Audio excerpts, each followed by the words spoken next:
I was wondering what was going on with the audio. I thought it was on my end. Apparently, they're experiencing technical difficulties with audio.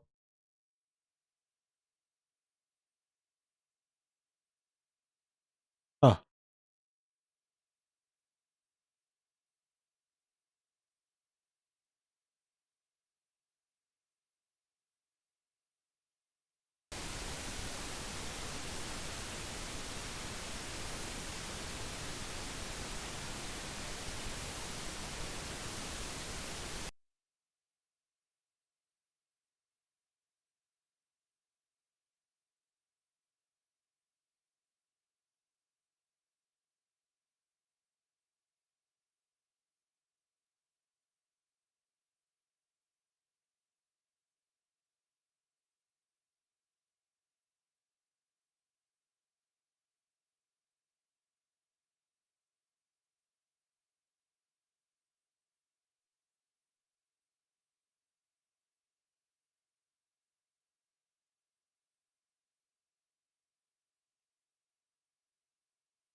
I just have to play some of my music then.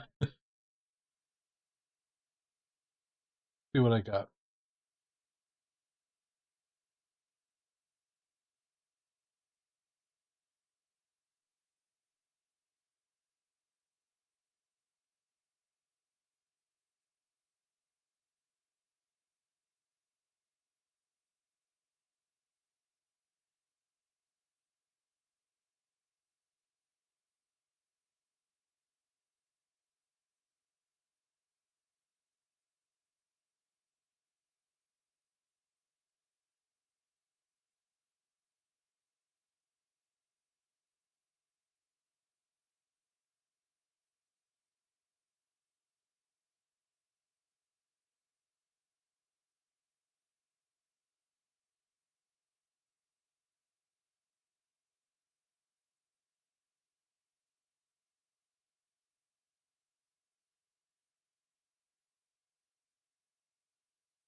Sorry, you probably won't be hearing that music on the YouTube side. I have my music player specifically not going to YouTube.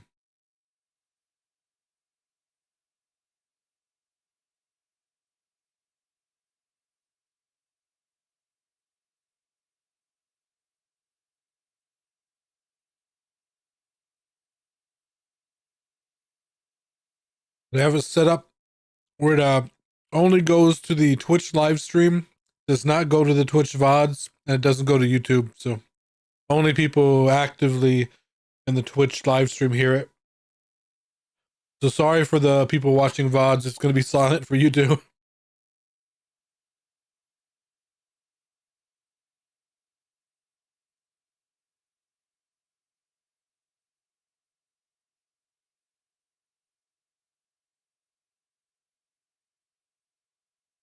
I wonder if they're going to be on time because I noticed they took away the countdown.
We got some excitement.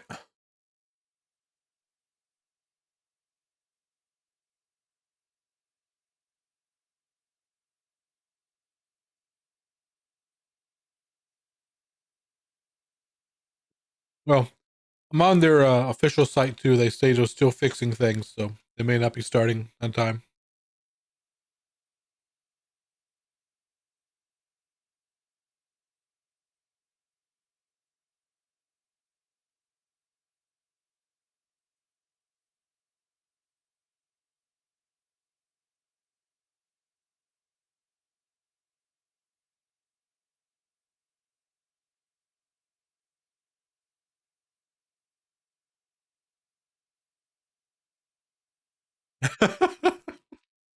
Poor guys. That's gotta suck. Wow.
Man, I'm feeling so bad for their sound engineer right now.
Still no audio.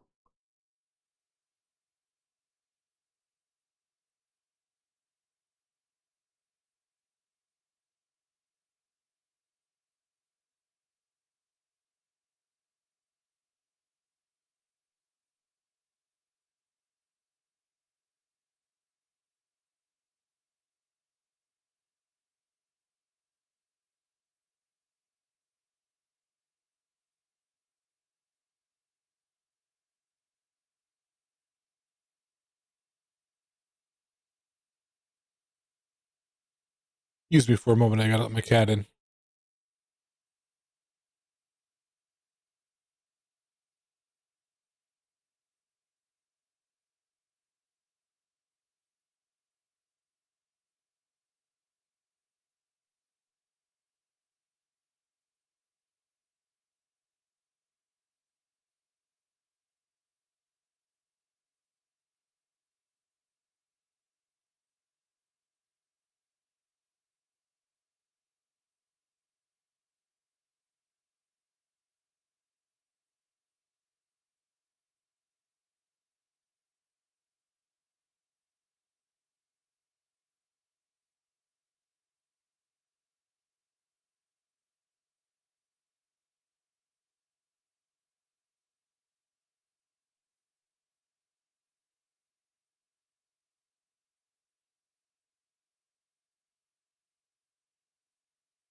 All right, I'm back.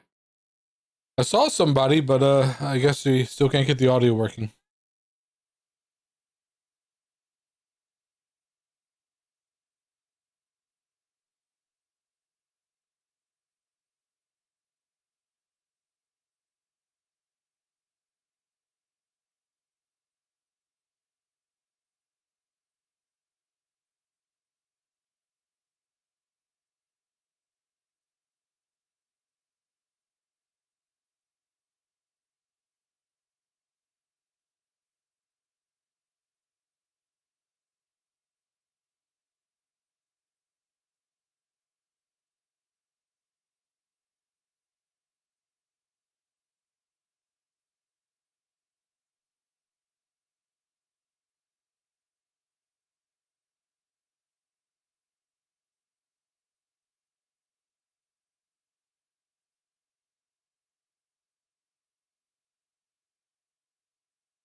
I hear audio. Good sign.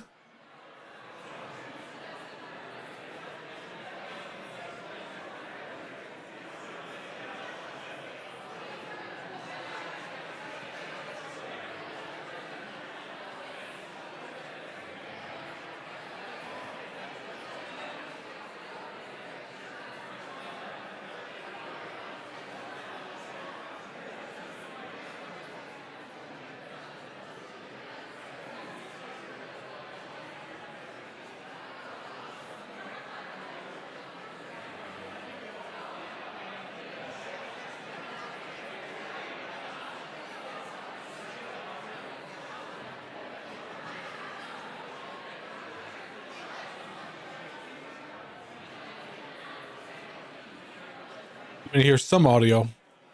I don't think that's the audio that I want to be playing.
So I think we're just hearing the auditorium.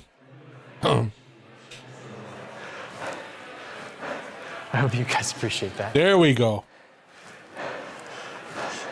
Admire Plague. Signing off. Finally.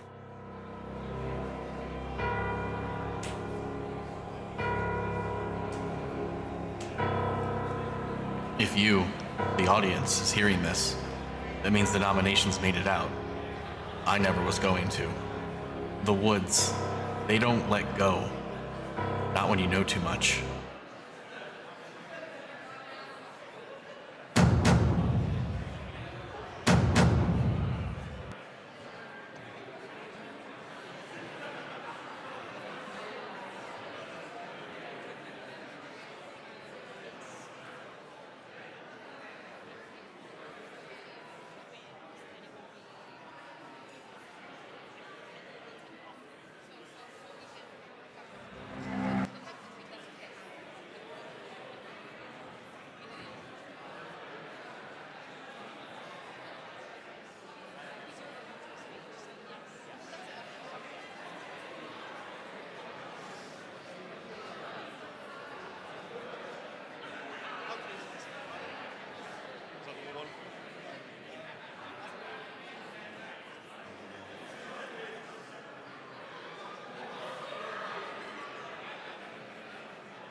the audience is hearing this, that means the nominations made it out.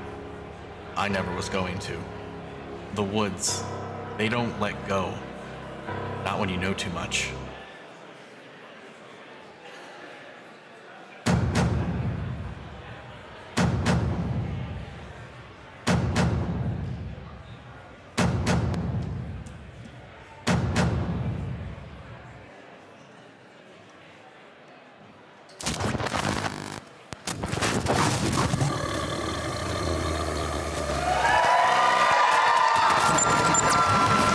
Hello, Desi. He came just in time. They had about 20 minutes of technical difficulty. They couldn't get their audio to work. So it's just starting. Oh, I hope it's intense gore. Otherwise, it'll be lame. Hello, everybody, and welcome to the Horror Game Awards 2025.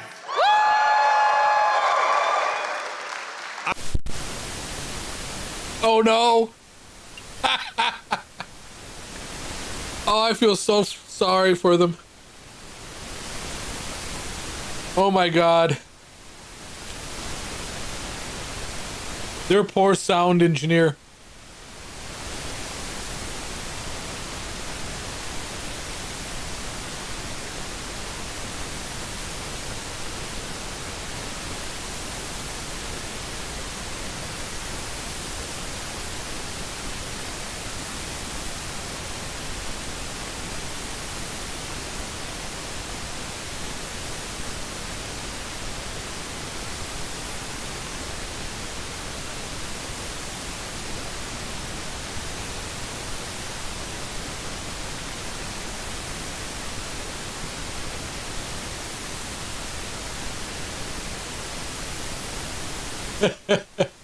It is true horror.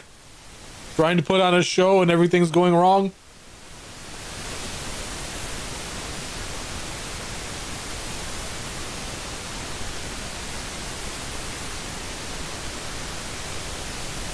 I don't think anyone's told these guys that their audio's off. At least the crowd can hear them.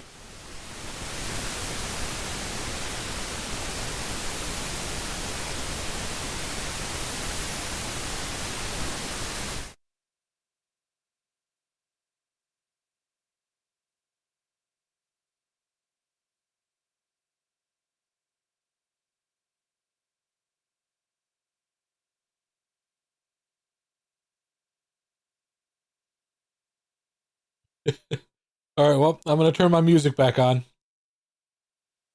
You won't be able to hear the music on YouTube. I have it where it only goes out to Twitch, not YouTube, so. Because YouTube's a bit too aggressive with that DMCA.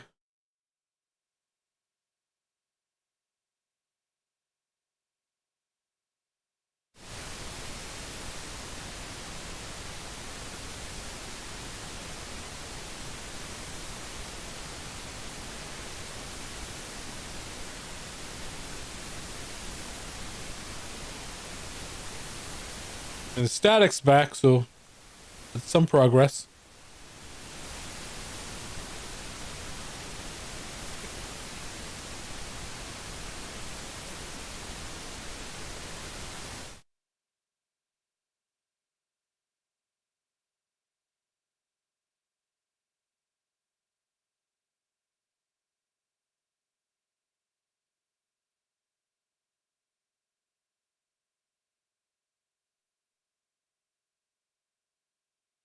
I'm watching their official stream just in case it's me, but no, it seems to be all their streaming.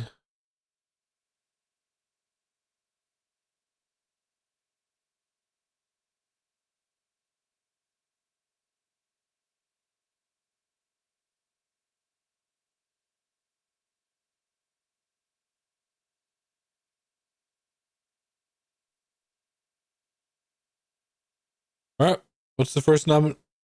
I don't know who that is or what they won, but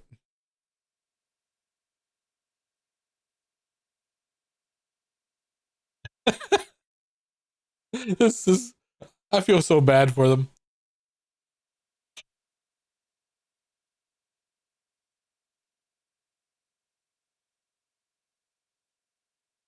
Horror is already a niche, and then just a struggle like this.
Bad thing is they already delayed the show by like 20 minutes, and then it broke again just as they started. So it's not like they can stop it again. So I think they're just going.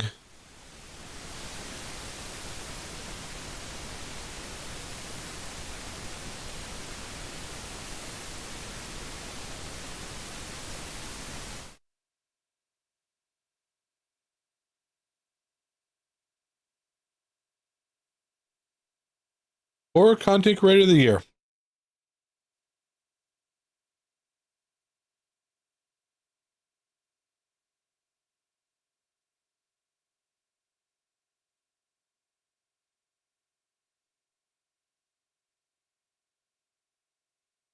I didn't know Queso was a horror content creator. I thought he's just variety.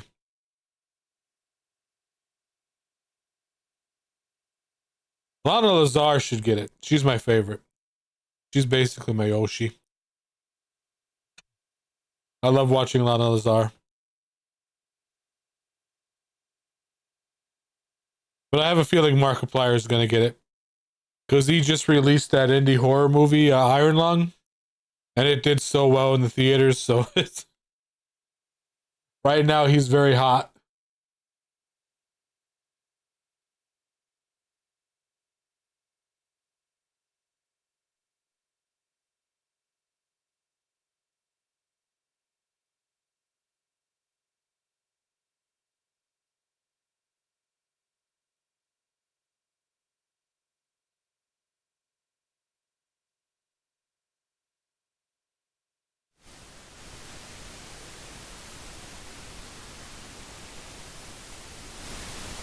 Yeah.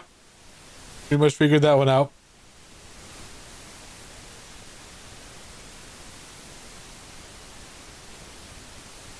Maybe one of these days there'll be me up there. I don't act goofy enough when I get scared, though. I've been too desensitized. Like, oh no, it was a scare.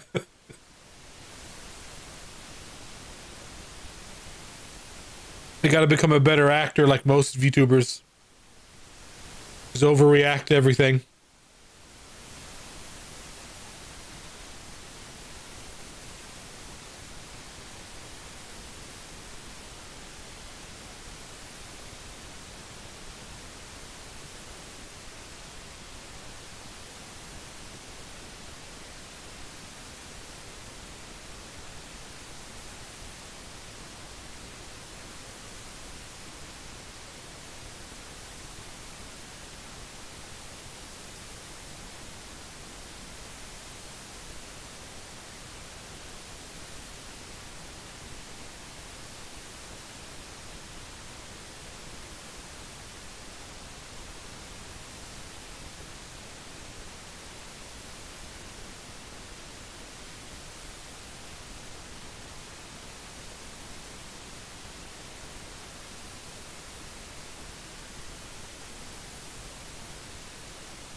Ooh.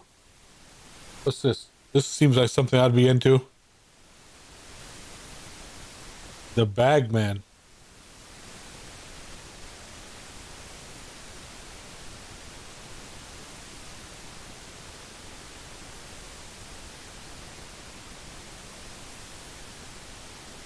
It kind of looks like a clock tower clone, which is good. There should be more of those.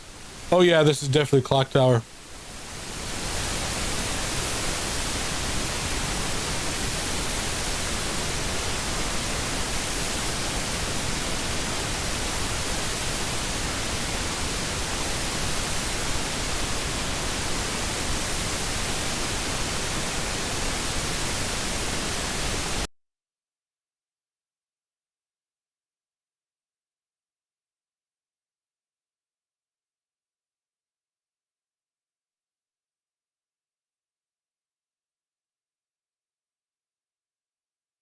I mean, the main protagonist in the Clock Tower series was the Scissor Man.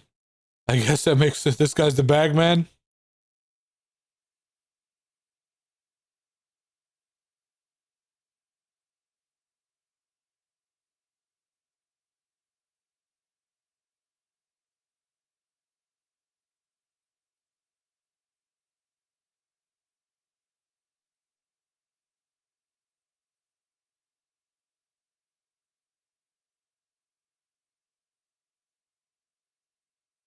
Ooh, we could use some more sci-fi horror.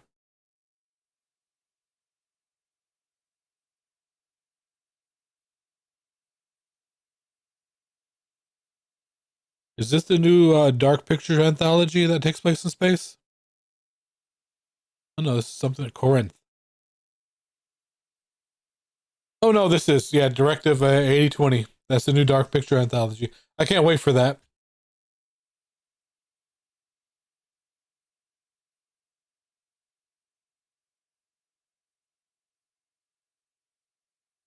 Blood Maw.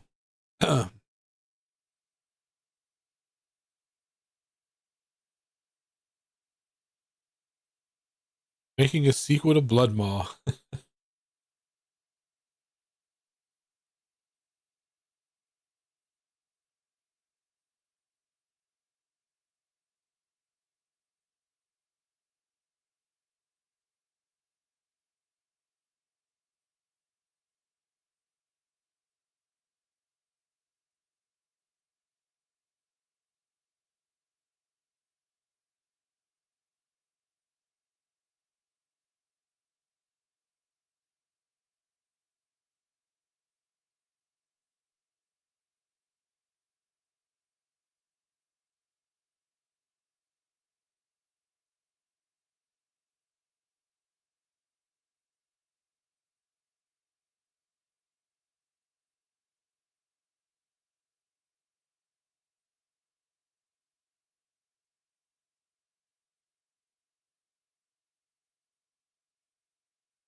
I have to play that. I played the first one. It's pretty good.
Oh, no episode of World of Horror.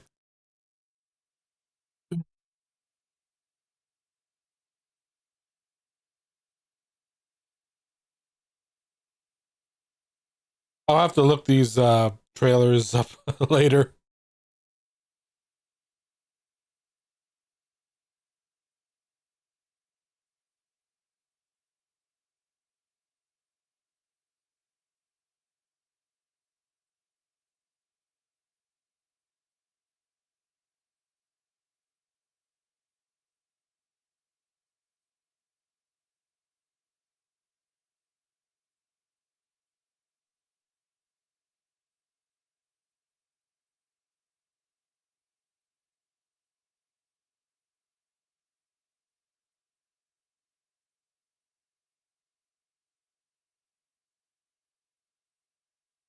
Did they just take it down again? Oh.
Wow. How you guys doing? How was the other Game Award shows that you guys watched?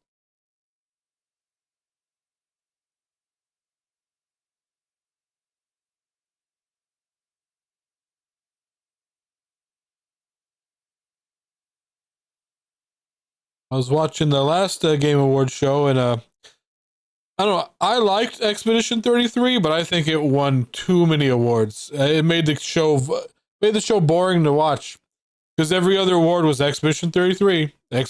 Same guy, come up, give a speech. Come on. You know what? Just don't go sit down. Just stay up here. You're gonna win something else next. Yeah. I also don't believe Expedition 33 should have been put on Indie Game Awards. I mean, if you beat Expedition 33, the end credits are like 20 minutes long. They had over 600 people working on that game. That's not an indie game. They were put up against people with like 2 or 5 people working on it.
Oh shit. I don't know what you're talking about. I just bought this place last week. That's all hunting land all around the cabin. That was our own private club. Look, buddy, it's got to be at the wrong... Still kind of scuffed audio, I but haven't never seen a long dead body. better than nothing. It's what we've got to do, so it's what we're gonna do. I've been thinking about it. I kept that club going from the year I bought the place right up until last year. You know what happened? They all died. Nobody cares about Helen except us. She's our payday. I told you! What did I tell you? Helen! Like an FMV horror game? Oh god. If we get caught, they're gonna check the other graves. This is my cabin. Today is Sunday. Why are you here on this fine Sunday? Oh, hell no. Sunday's the Lord's Day. That's a day for church. Oh, thank goodness. It's been so dark. What's your problem now? Got away with it before? Get away with it. She knew our names, Carl. I don't know how she knew our names. Siren! We're going out again. I'm not asking, because I know you're not dumb enough to say no. Nah, never up there on Sunday. No reason to be. Why me? Why was I the only one you asked? Because I know you can do it, and because I know you're desperate. Whistle. We would all whistle to pass the time. And I could do it the best. Whistle to the maples we would.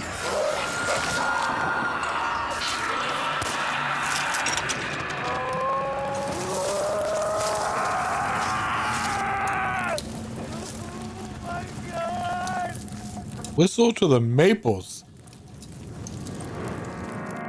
Well, what is that? Is that a...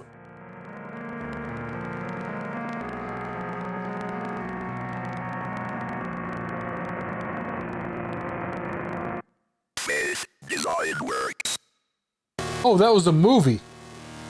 Alright, I thought that was like a FMV horror game.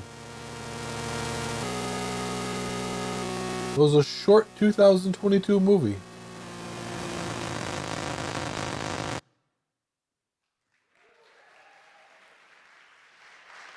The longer version is coming out in 2027. Okay, yeah. It was...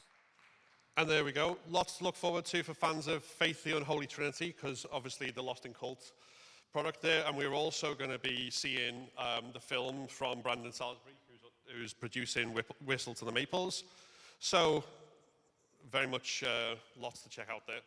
Right, our next award is the Best VR Horror Game. And to present this, we have the co-host of PSVR Without Parole podcast, a veteran content creator and general VR game aficionado. Please welcome Miles Dyer.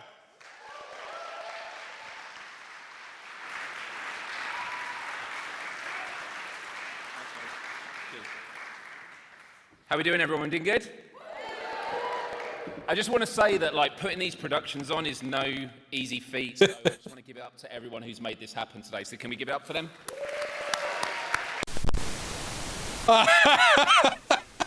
Just as he said that. Oh my god.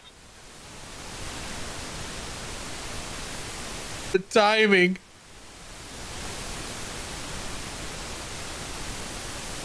Now I feel like someone's doing it on purpose.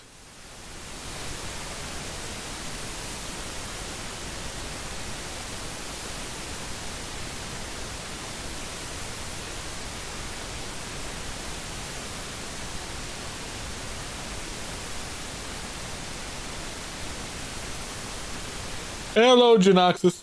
How are you doing? Thank you for joining me on this Scuffed Saturday.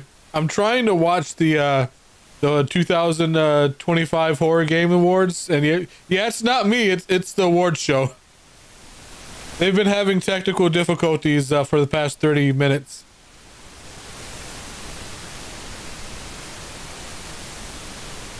This guy literally just got in and said, hey, give it up for everybody. It's very hard to put these shows on. A lot of bad things can happen. Then boom, the audio died.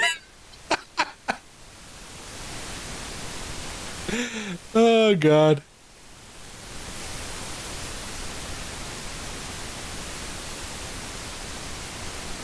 That's a good game. I haven't played it in VR because I don't have VR, but they made a non-VR version. That's very good.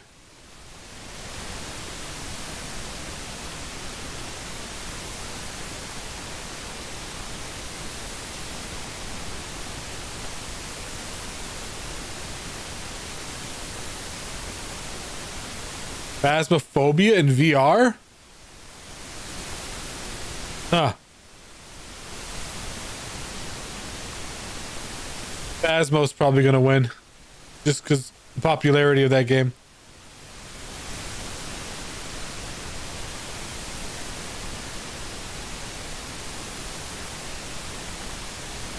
Oh no, this game. I have no idea what this game is. I've never heard of it.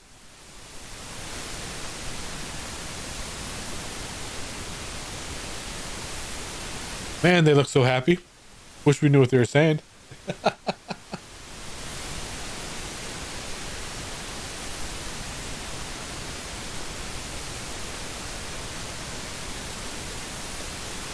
All right, I'm gonna start playing my music again. I'll turn the music off when when they get their audio fixed.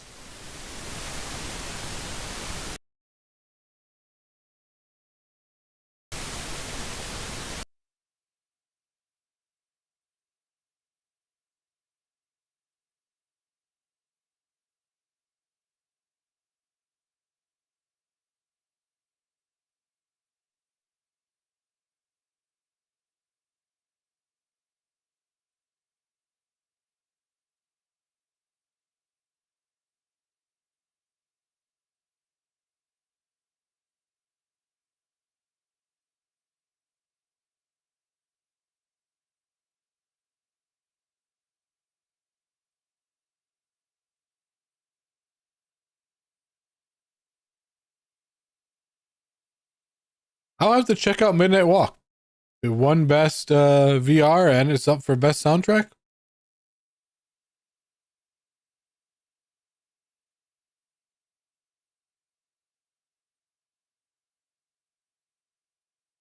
World premiere.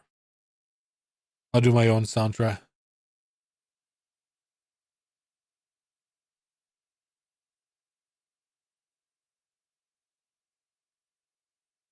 The Ninth Carnal.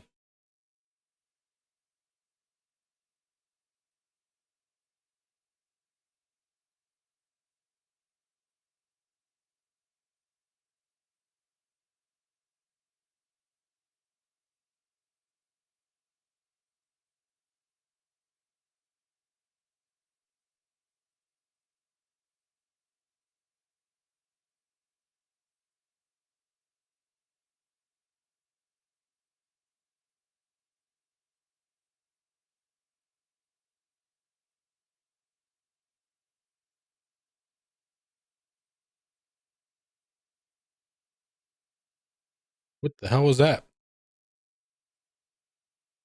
All right, this is pretty good.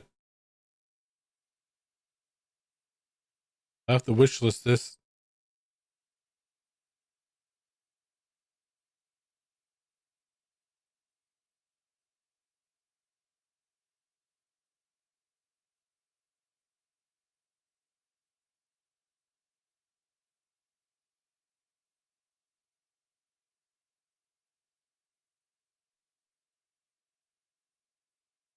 January 2000. Oh, it's actually coming up pretty close.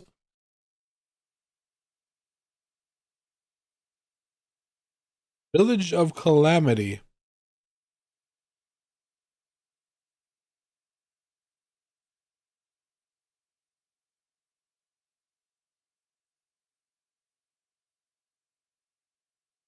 And horror games loves using mannequins.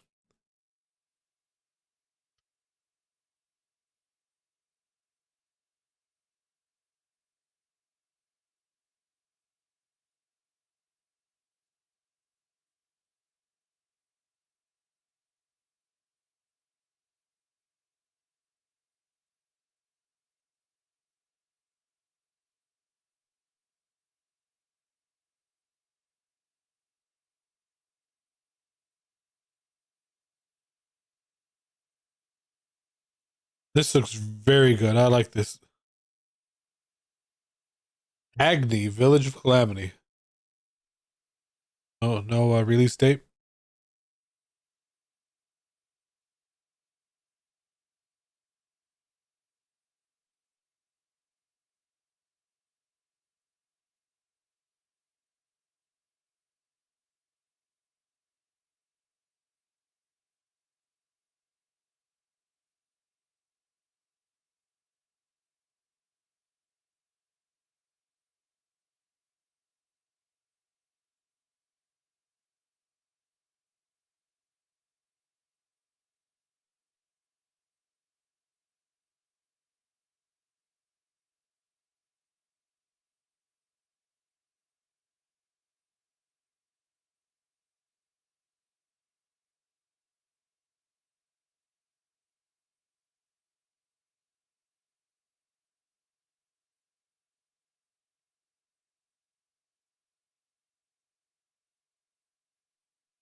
And now we don't have video. Oh my god.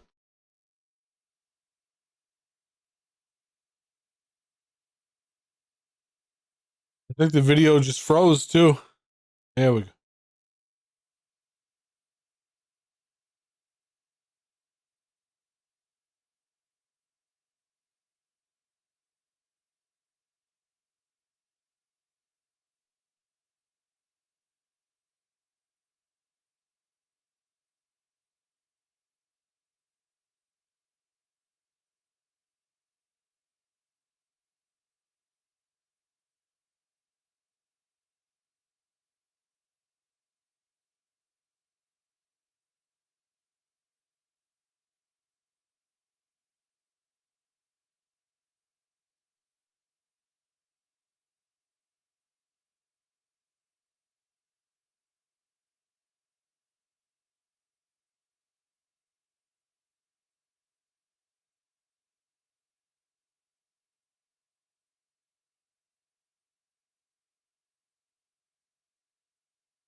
Congratulations to Look Outside there.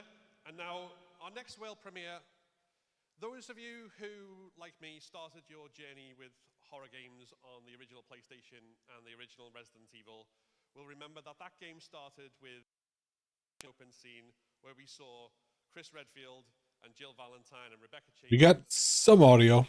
Very low. And those actors, all these years later, 30 years after that game start came out, are back in a fan-produced film, which we're now going to show the world premiere of. So let's have a look at Resurrection, a Biohazard story.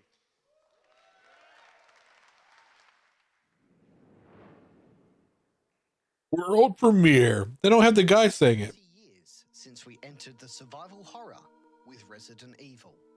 The FMV cutscenes. There is a lot of Resident Evil clones coming out this year. I'm excited for that. I love Resident Evil. Greg Smith, Linda, Eric Pirius all become visual foundations of our favorite iconic characters. After the success of The Keeper's Diary, a Biohazard story, a short fan film inspired by our favorite franchise, we set our sights on something bigger. And after a $250,000 crowdfund campaign to create this is a movie set in modern times with the original cast. Ladies and gentlemen, Horror Game Awards, it is my honor and privilege to give you a first look at Resurrection, a Biohazard story.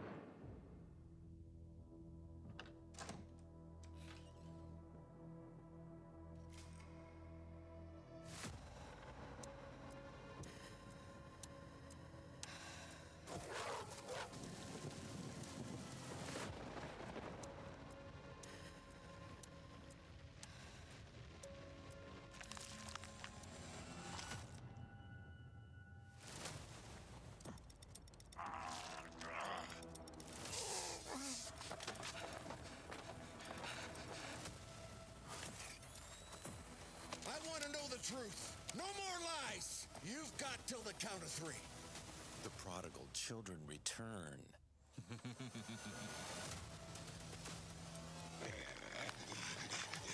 The fuck is that supposed to mean, old man?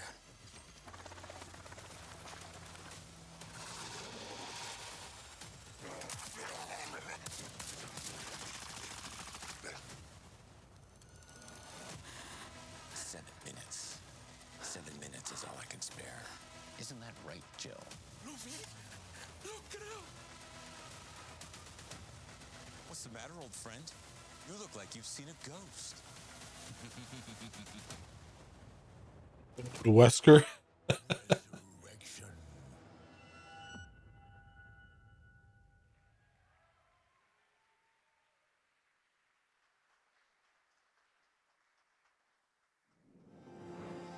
I guess the dying in the volcano burned out all the virus in him. Now he just aged.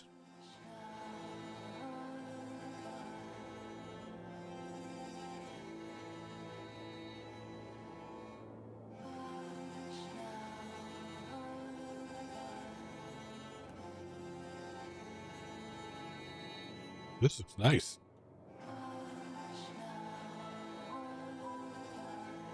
Amnesia art collection. I kind of want that. Right,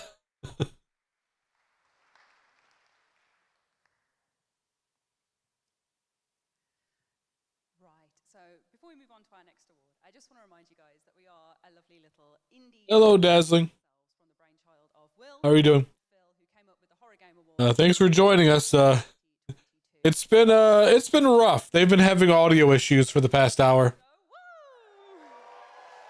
So right now they have their audio working, but it's very low. Of the horror genre, of experimentation, of giving something a go and seeing how it works and figuring it out together. So thank you guys for being here. Thank you guys for supporting us. And now I'm going to bring Could boost it, but I'm afraid then they'll fix it and blow everyone's speakers out. As they have just presented a lovely trailer for us there, and it is Best Indie Developer. We try to put an expander on it. Do this for us than the people who champion indie horror releases, who make physical releases of the games that we love, and are just all around great guys. So please come on up, Ben.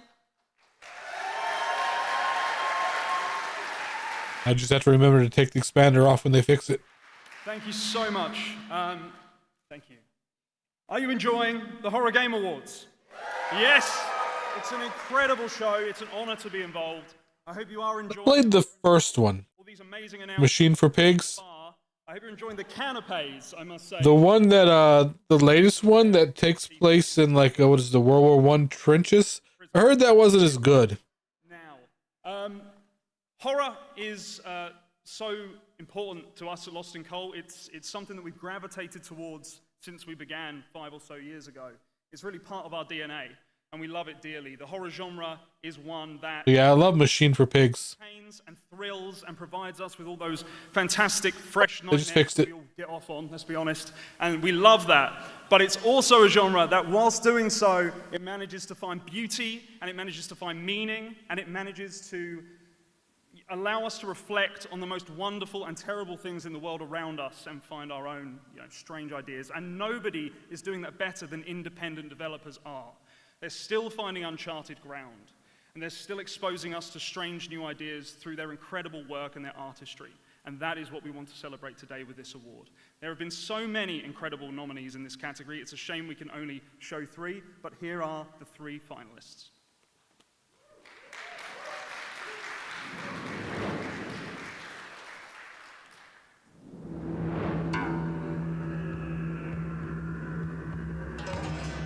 Chila's art. Oh god, yeah. I love Chila's art.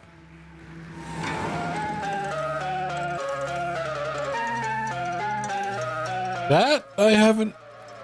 I'm not familiar with this.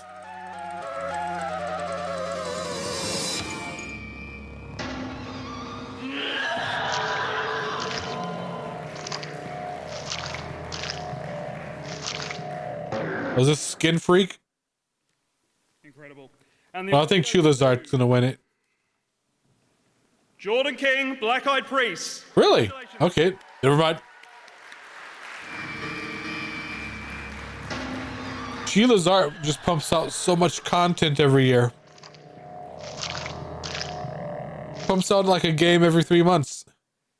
I mean, they're only like 40 minutes long, but they're like short form horror games. How's everyone doing? My one goal with walking up here on this stage was to not fall up the stairs, and I'm glad to say that did not happen. Hi, my name is Connor Rush. I am an independent game developer and founder of the game studio Fire Games. I'd like to, thank you. Thank you. I'd like to first start by just thanking Will, Ash, and Phil for inviting me here and all the amazing people at Lost in Cult who helped put on this incredible event. So thank you guys so much. And also, thank you to all of you. This is actually my first time abroad in the UK. I flew here from the States. I have to say, I was quite nervous, very nervous, in fact. I kind of like that suit. He dresses like a teacher. Just to make sure. In all the gaps it left, I just filled in with reruns of Inside Number 9 and James Acaster specials. But the real reason we're here is to celebrate our art form, that art form being horror games. It's incredible that you guys have given us this amazing place that we can celebrate horror games where they are so often overlooked, and be able to display some incredible games. And with that, I'd like to introduce a batch of new trailers, starting off with my upcoming video game, Project Songbird. Thank you. I've heard of that. Project Songbird is very heavily inspired by the works of David Lynch and Robert Eggers. It is a first-person cinematic narrative horror game where you play as Dakota, a musician who has isolated themselves in the remote Appalachian forest to record their newest album amidst a writer's block. It stars the BAFTA Award-nominated Valerie Rose Lohman, as well as the always incredible Jonah Scott and Alex Lee. There's a free demo to download right now, and it is available to wishlist on Steam, PlayStation, and... I'll have to download the demo. Do that and many more trailers. Thank you.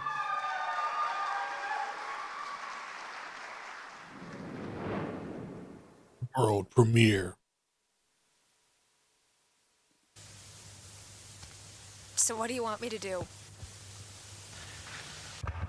I have an idea, if you're up for it, but... Sorry, it's a horror show. I should say it like a horror show. World premiere. So, my friend Don has this log cabin about 2.5 hours south down in West Virginia. I've heard a lot of stories of musicians retreating away for a bit to get out of their element.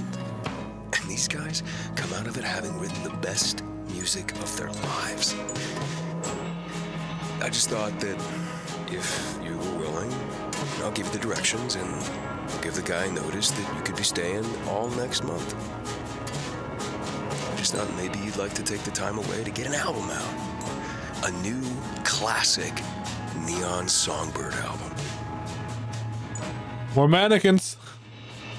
Horror game developers love mannequins. 5-star. Living a bit off the grid, but I don't know. You can show everyone that you've still got it.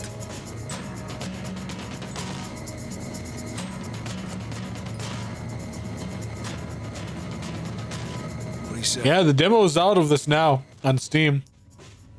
I'm downloading it right now. It looks very good.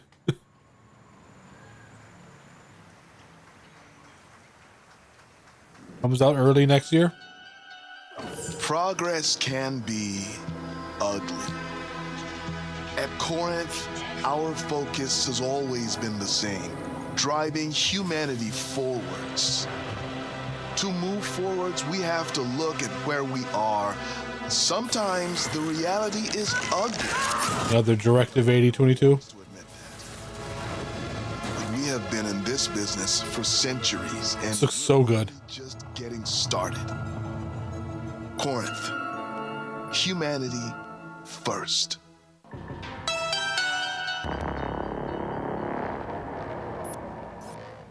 Can't wait to play that.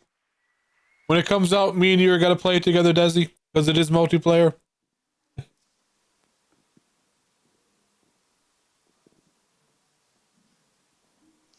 Right, Connor is such an amazing independent developer and we're so fabulous to have him. Can we get another round of applause for him?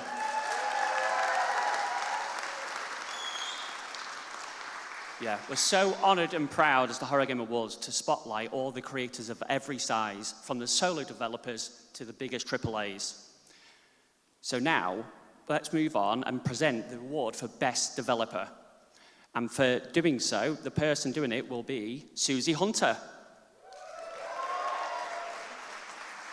Hi, I'm Susie Hunter. You already know who I am. What's actually important is the fact that we wouldn't ever have a Horror Game Awards if it weren't for the people that actually make horror games. So this next award is for Best Developer.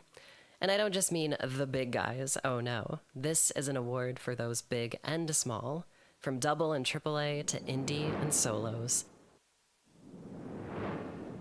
The finalists for Best Developer: Something important.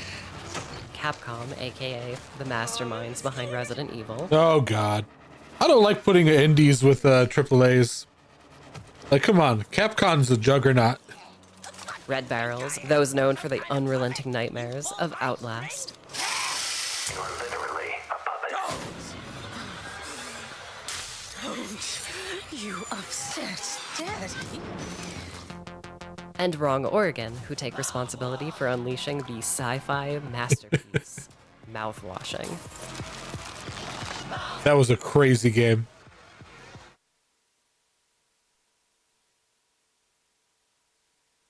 Well, this morning, I got a letter, and the name on the envelope said, winner. And that winner is Red Barrels. Congratulations, Red Barrels. I hope you outlast all of your nightmares. Now, if you'll excuse me, I have to get back to work. I hope you have a wonderful rest of your show, and I'll talk to you later. Well deserved. This is amazing. On behalf of the whole team. Outlast and Outlast Trials are pretty good. Wasn't always I gotta play some more Outlast Trials. It's rough if you're solo. I gotta find some people to play with. It was a hell of a challenge, but we got an amazing team and we pushed through. Because it really requires cooperation. You can't go in there solo. This is just the beginning. The team is hard at work to make you scream, run for your life, turn your head in disgust. So stay tuned. The future is bloodier than ever.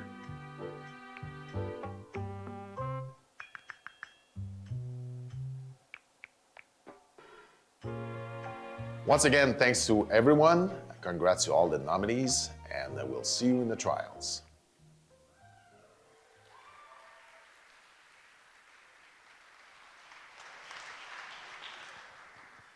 Huge congratulations to Red Barrels there, and their very good doggo.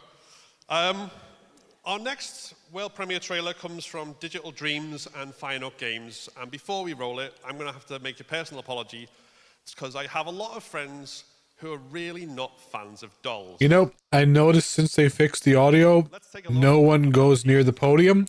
I bet you the mics that they were holding were getting feedback from the mics at the podium and shorting out their audio. This doll. It's really creepy.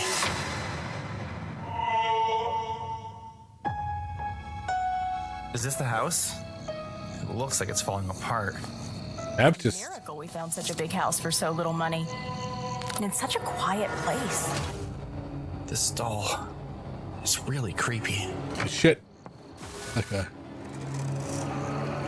Are you the one who opens the door to Serenity Village? Yeah, this looks good. This isn't funny. Mom, open the door.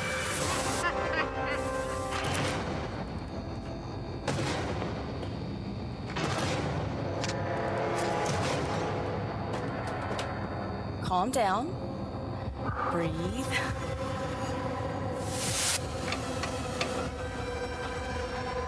It's just a doll, Tom. Yeah, what could dolls do? You know?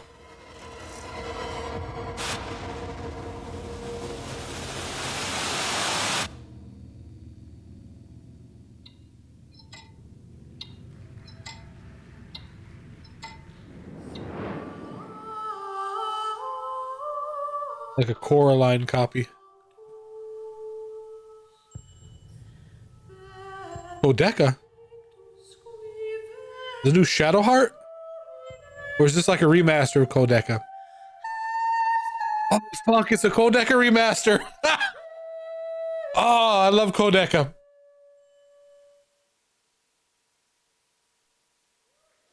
Oh, you can't tease me like that. Come on. Fun fact, I can sing exactly like that as well, but I won't do it right now. For our next award category, we have a specialist jury of I gotta look that up. veterans that have voted on our winner, and they've come together to curate our Technical Achievement Award with insider knowledge. Presenting this award is Tara Bunker from Supermassive Games, the minds behind the horror game. Yeah! The minds behind horror game behemoths like Until Dawn and the Dark Pictures Anthology. So welcome, Tara.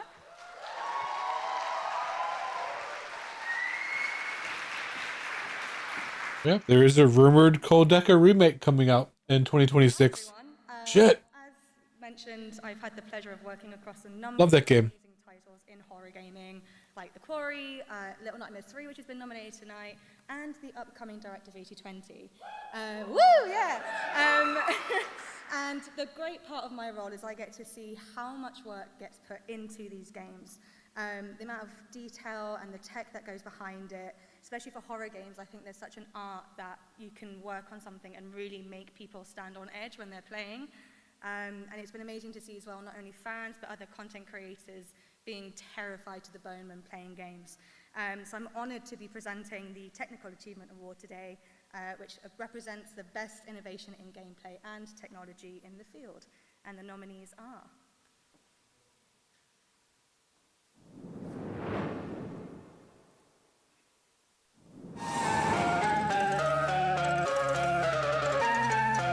This is the third time I've seen this game for nominations.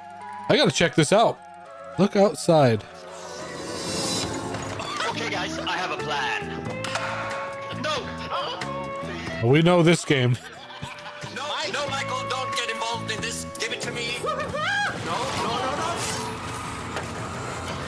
This game was it's a good game, but I'm still pissed they changed it from survival horror to a freaking Souls-like. There's enough Souls-like in this universe. That doesn't need more. God, they are quite scary, aren't they? And the winner is... Repo. Silent Hill X. Ah! Everybody loves Souls-likes.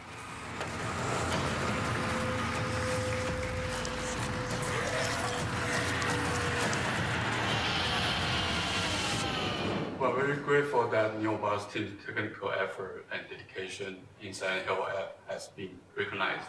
Our team was constantly thinking about how to create a Silent Hill game using new tech, presentation methods, and gameplay to offer a new yet familiar experience. And we nailed it. We're honored and excited to keep pushing the limits. Thank you.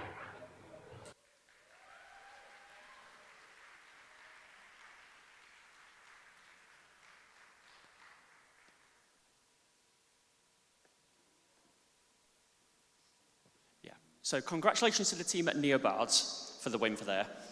Now, we have got another trailer and we're going to be showcasing the new released AILA. Yeah, it's like they were given orders to stay away from the podium. Artificial intelligence. Stay as far away from the podium as you can with those mics. Art created by humans here at the Horror Game Awards, and at odds with a world slowly relying more on generative AI content. So it makes sense this one is one of the scariest concepts right out there right now. Let's take a look.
Oh, this game. I've been watching this game. Neversomna. It mixes like pixel art with like they basically filmed a movie and they blend pixel art with the FMV.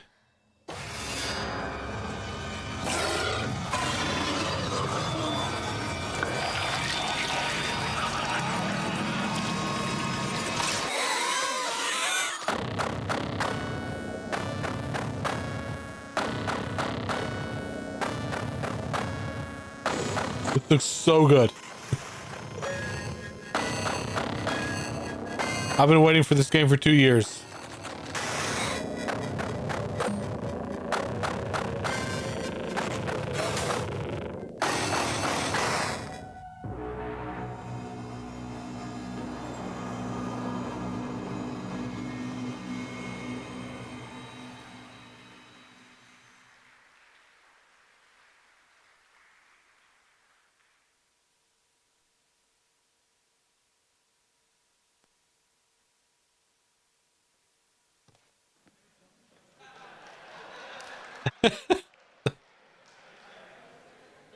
Very ominous. Then that trailer was Tenebrosomnia, which is coming out next year. An incredible, unique blend of pixel art, 8-bit action, and live action cutscenes. But next, we've got the Lifetime Achievement Award, which is all about... They actually won an award for a most anticipated video game, and they won an award at the Cannes Film Festival because they filmed like a 90-minute movie for the game and mixed it into the game.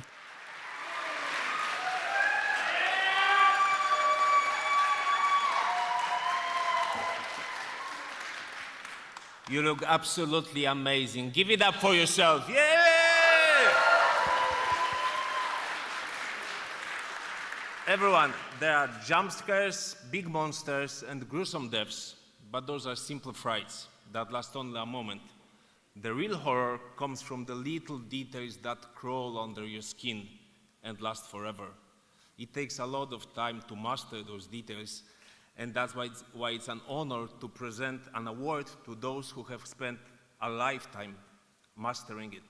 The finalists for Lifetime Achievement Award are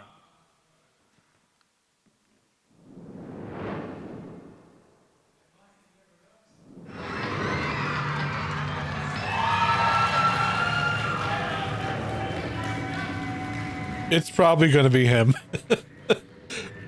The sheer popularity of Five Nights at Freddy's. Other porters are also able to make use of your structures. This way, you can help out the people who... I mean, Kojima's a master, but...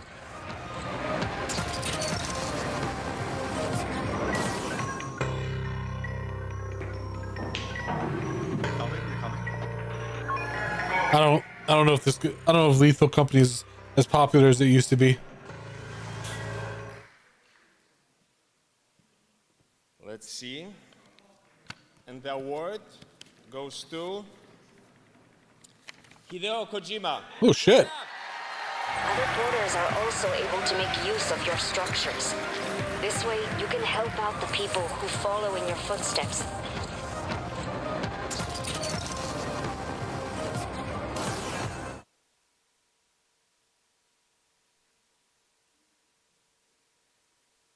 Yeah, there's no way Kojima was going to show up at this show. Ooh, a much-deserved award for a brilliantly spooky mind. So we're going to take a look at some more trailers now for games you can play right now, or at least when the show is finished at least, starting with a fight for survival in deep space, Hell of Fear, Mind Breach. Making my list out to add these games to my list. Sangona has become a place trapped in darkness. Silent, but not calm, and certainly not lonely. Hell of Fear, Mind Breach. No ordinary person would even want to see in their dreams. So all these games right now are supposed to have demos available. Major Vex. Have you lost your mind, James? He's unstable. You read his latest psych profile.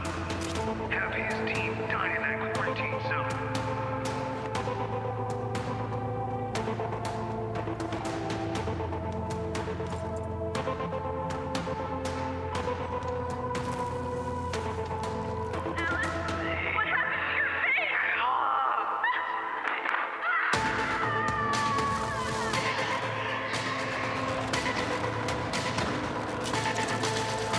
Very Doom-like the old Dooms. I kind of like that.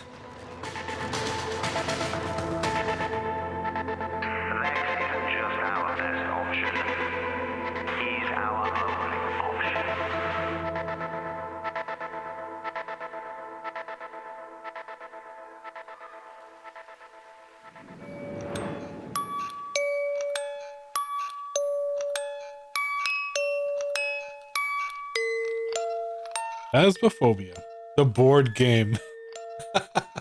I don't have anybody to play this with, though. I would love to get this, but...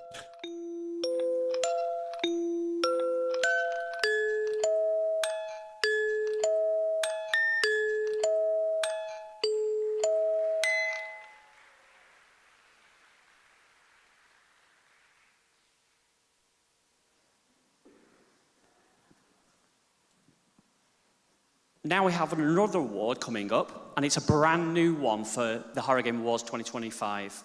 We're now heading back over to Connor Rush, the solo developer at Fire Games, working on the incredible looking Project Songbird, to present the claw for Best Art Direction. Welcome back to Connor.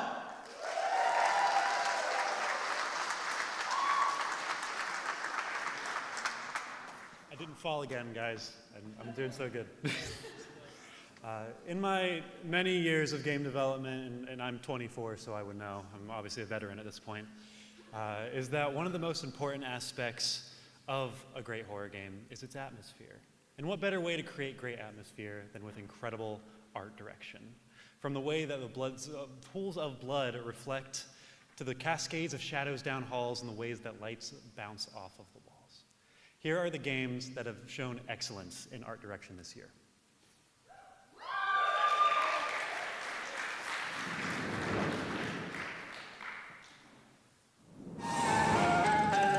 Game again. I'm gonna have to try this game out.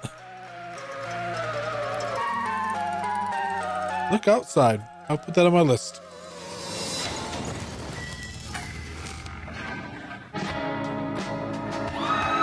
I've played this. This is pretty good.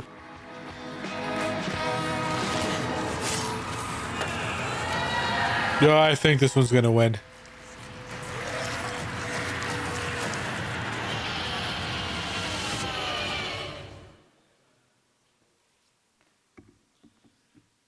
And the winner for Best Art Direction of 2025 is Look Outside. Really? Huh. Yeah, it's pretty good. It's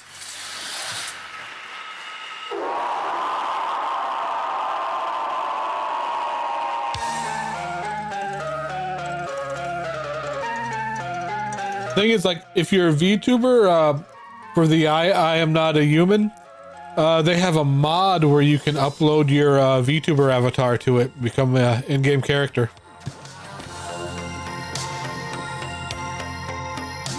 And like share it with other people. Pretty cool concept.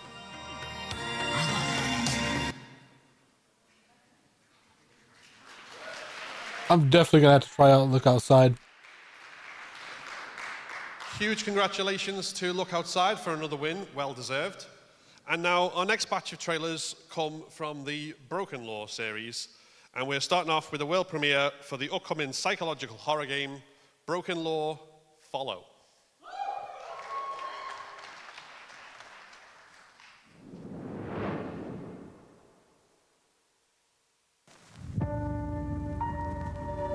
Oh, Look Outside's made by Devolver. That's why it's so good. Devolver's very good. It's on sale right now. 30% off. It's just $6.99.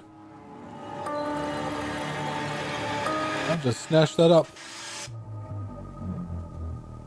It's an RPG too. Huh, I did not know that.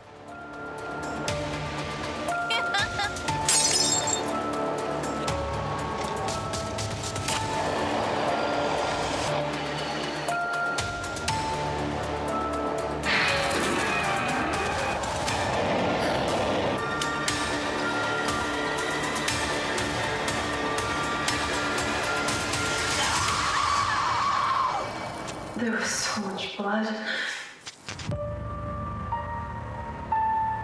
Oh, a new Broken Lore? Broken Lore is a new anthology. They have 2 of them already. I guess this is the 3rd one. 私、純子、リカバリーセンターで一緒だった。覚えてる？ Broken Lore. Oh, 4th one as well.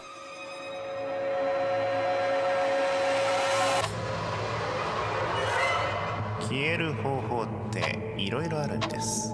一番ゆっくりな方法はそのままここに居続けること。薬飲まなきゃ。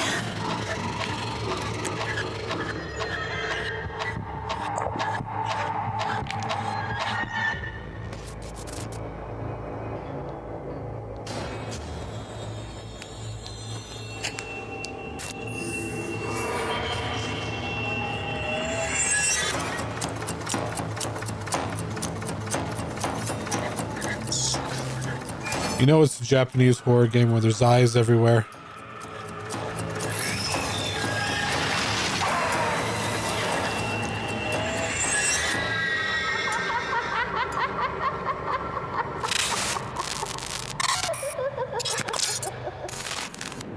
The tower shines in the distance, and my eyes see only the summit.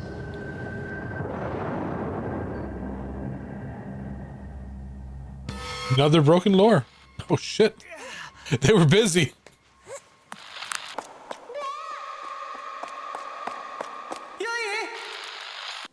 That's where we have to go, no matter what stands in our way. Ren keeps worrying, hesitating, but he doesn't understand. We need this. The world needs to see us. Every grip, every breath is proof that we're more than shadows lost in the crowd. Up there, above everyone, we'll be untouchable. He fears the tower. I crave it. The horror climbing game. Oh. The silence. It's as if we're really alive. Daring us to reach it faster, to climb higher, to never look back.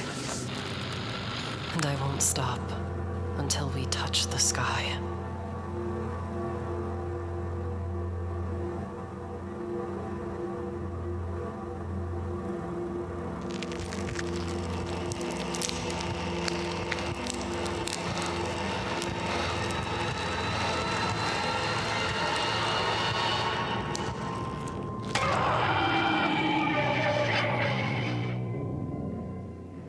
They call me names I can't forget.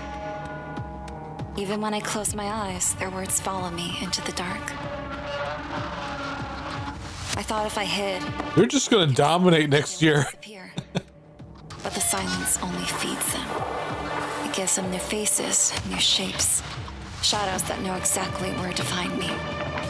Every corner of this place feels familiar, yet twisted. My childhood rooms, my memories, all poisoned by the voices I tried to bury.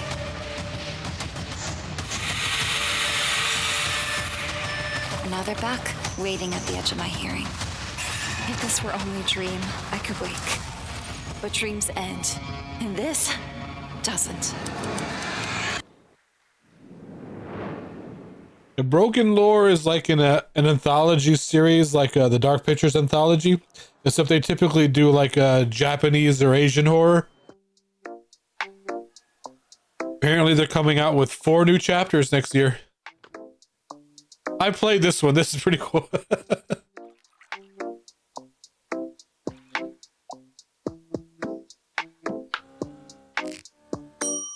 The horror game about being a barista in a haunted shop. I sent it to Malaya because the Malaya is also a barista, and the barista's name in this game is also Risa.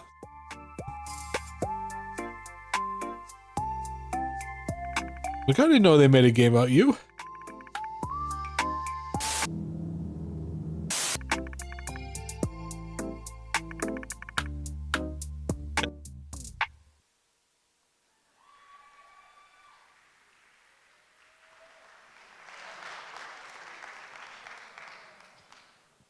I really love the concept of that one because every time I've had a boba tea, I've thought, man, this is just like drinking eyeballs. So I feel like it's very appropriate. So anyway, next award now dials into one of the most powerful tools in horror, which is... I've never had a boba tea. This award is presented by... Just having like chunky stuff in your drink, just, I don't know. It just seems strange to me. And still wakes the deep. Woo!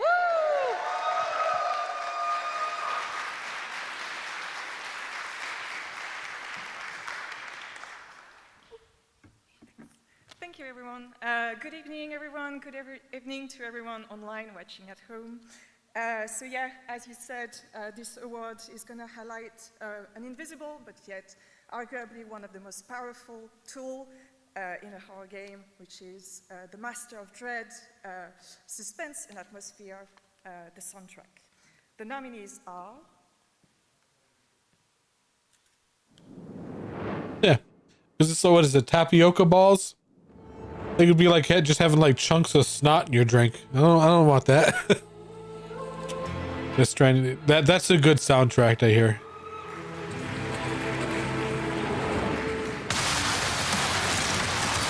Well, of course, Doom. Yeah, that's just play some death metal and kill everything. Can't go wrong there.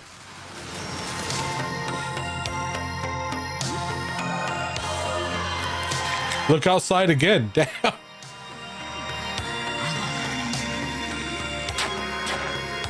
I think they're trying to sell me on this game. And the winner is Finishing Move Incorporation for Doom the Dark Ages. I mean, it's not death metal, but...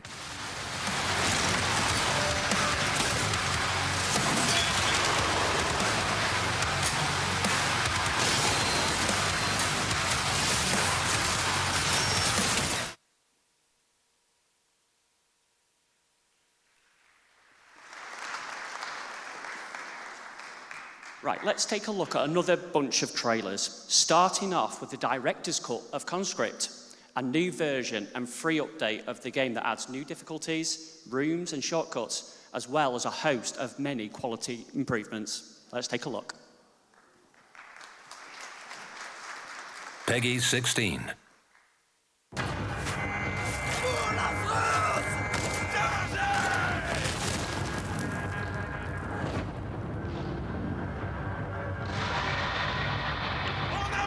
Never played this one, but I've heard it was good. It's like a Resident Evil style survival horror game that takes place in the trenches of World War I.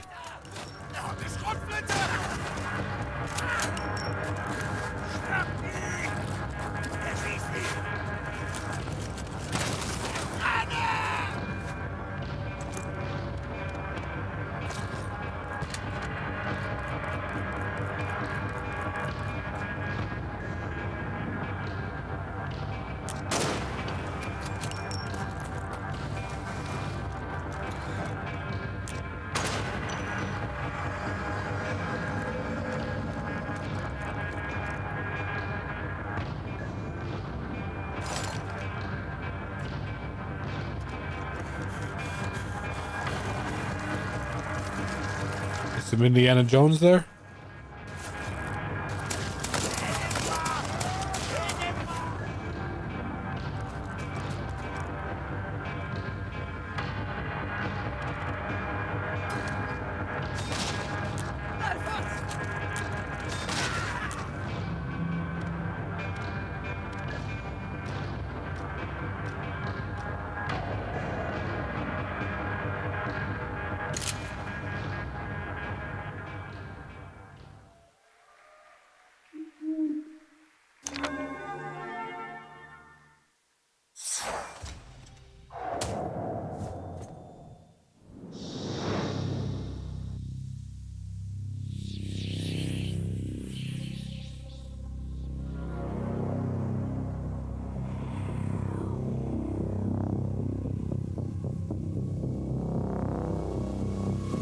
This?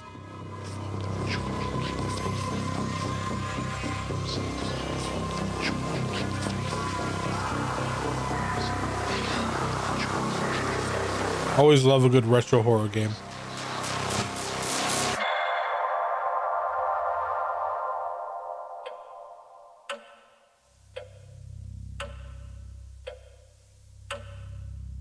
Dedux X. I've never heard of that. It kind of looked like a Legend of Zelda game, but I guess it like turns dark.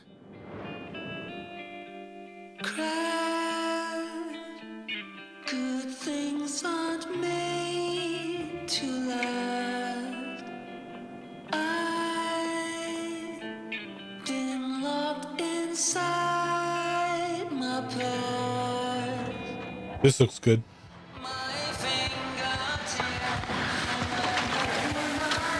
Oh my god. I miss you, baby. Silver Pines. I'll have to put that on my list. I won't come back as long as I live by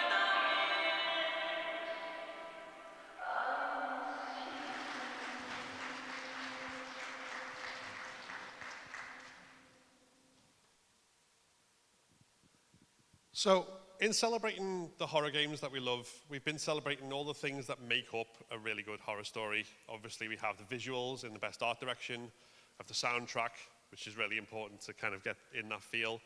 And equally important is the narrative. The stories that keep us awake at night, that pry and work their way into our brains and make us lose sleep and think over and over about all the creepy things that they've foisted upon us, whether it's body horror or just that thought of, what if that happened to me? But now, to present the award for Best Narrative, we have a content creator and master of horror media breakdowns in Ryan Hollinger.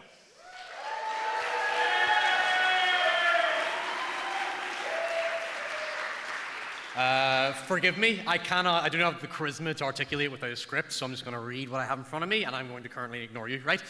Oh, I'll hold on to that, yes, thank you. It doesn't have to be said that all horror is deeply rooted in empathy, and perhaps the most profound way we express that is through storytelling.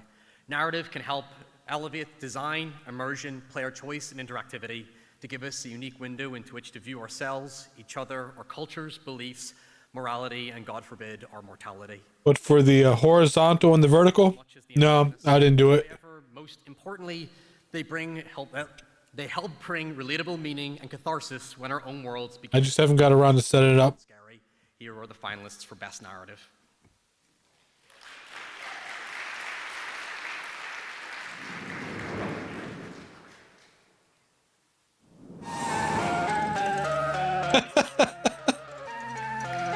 This game is just kind of like sweeping the show. It is the Expedition 33 of horror, apparently.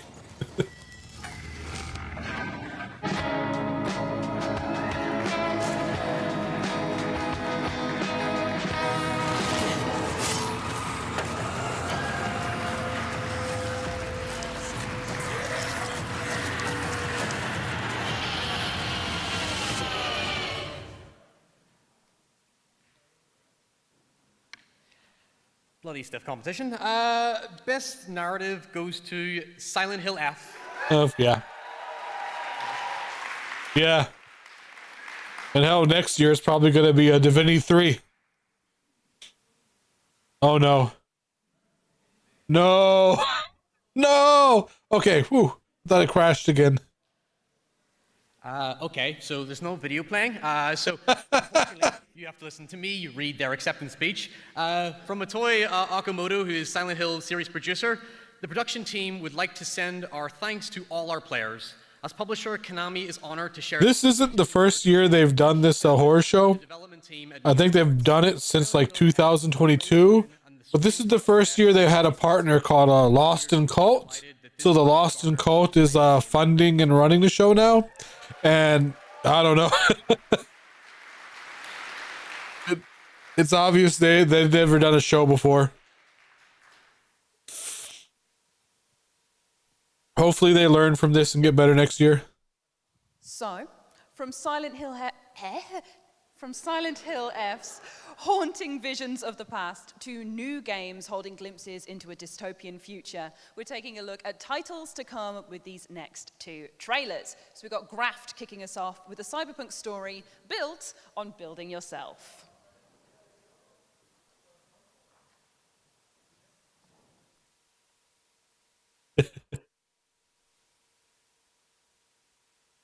Is their video player dead? Oh God.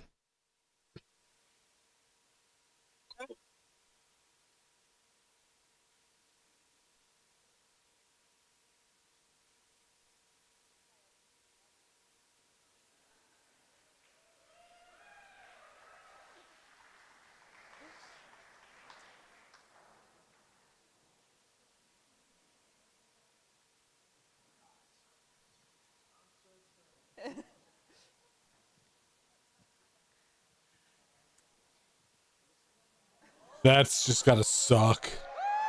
I think their video player crashed.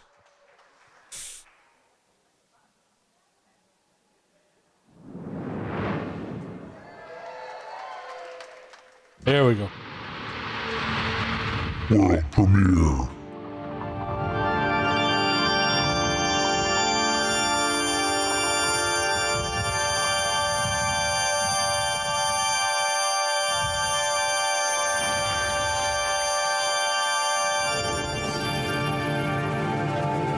This looks interesting.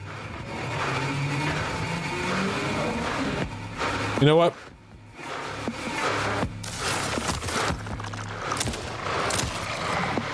Arrow would love this. She loves everything cyberpunk.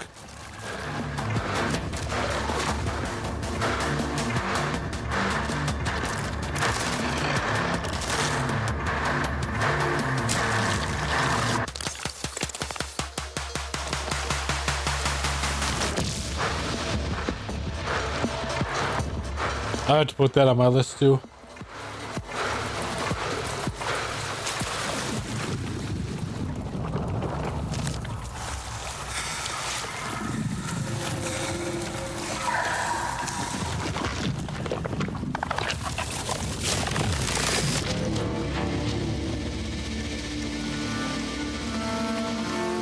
I love just the disgusting body horror games.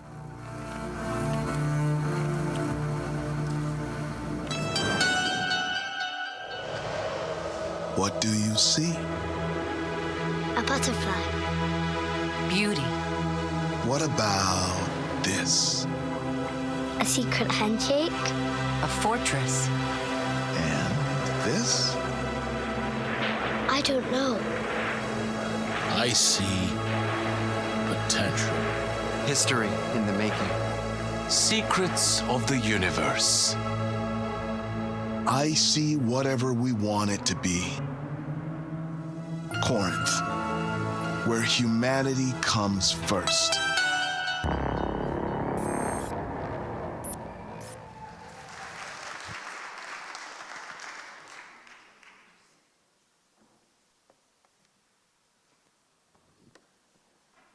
So our next award goes for all the amazing, talented performers that bring out all our favourite characters to life, and then we promptly kill them again as the game goes through.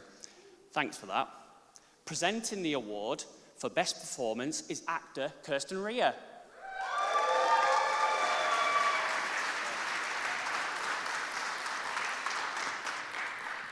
Hello, and hello everyone at home, and thank you so much for the Horror Game Awards for having me back again, and for the first ever live show!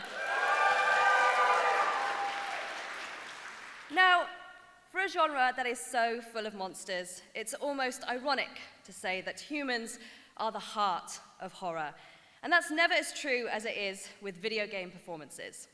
The way that we connect with stories comes from their ability to appeal to us as human beings. And it's the creatives that lend their voices and bodies to our favorite characters that create that conduit.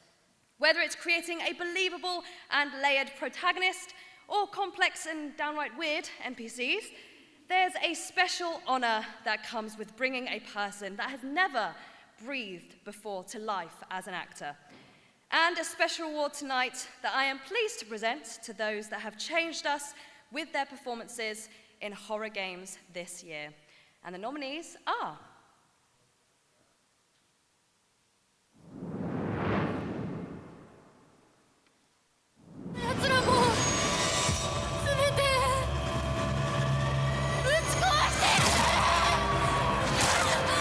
She might win it.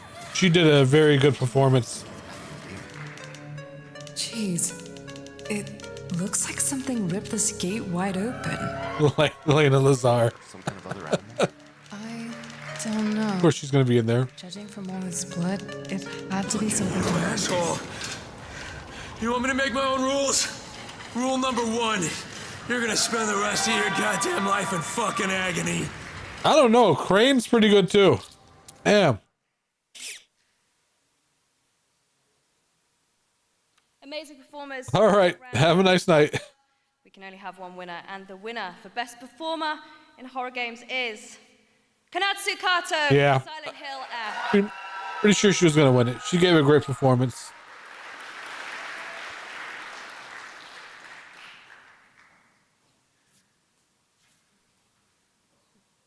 Oh no, the sound's out again.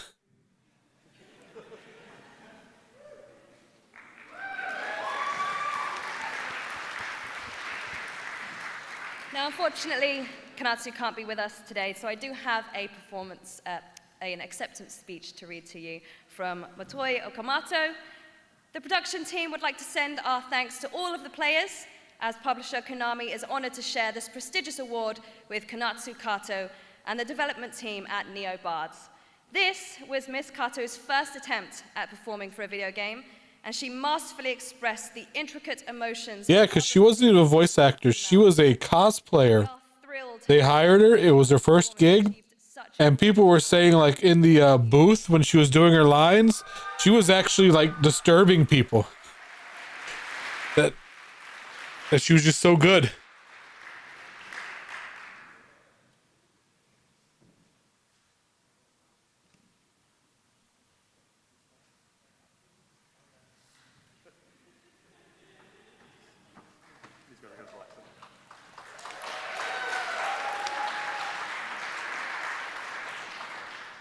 Hey guys, I'm Tad. I run Hey, Tad. the publisher Black Lantern Collective.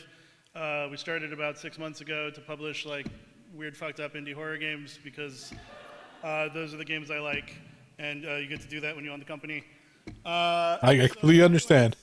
It's what I would do if I had the money. First is for, I don't actually know which order they're in, but you'll probably be able to figure out which one's which, because the first is like a fishing horror game called Morning Tide that combines like a really sick psychological horror narrative with fishing, kind of what you'd expect from a PSX style game if you like know that kind of stuff. And the second one is for Hripolent, a kind of a clicker incremental style horror game that mixed like Norp Apolog with like Fear and Hunger. So if you're a fan of either of those, then you know, you're like a very specific audience, but that's kind of what we make. I love this guy. If you're a developer out there that needs like somewhere south of $200,000, then you can like message me. My screen name's like the same as my name. So, anyways.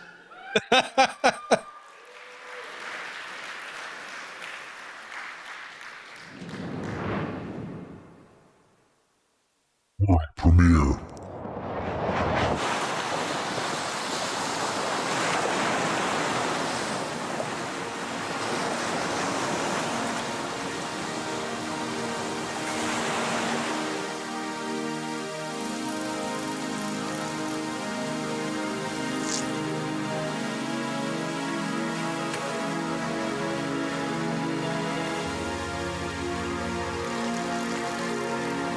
A horror fishing game. Huh.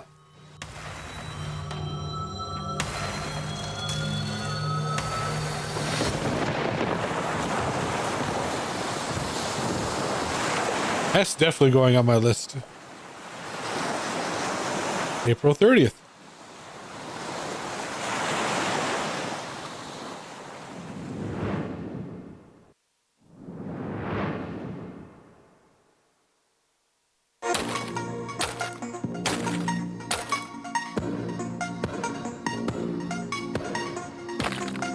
Like a dungeon crawler?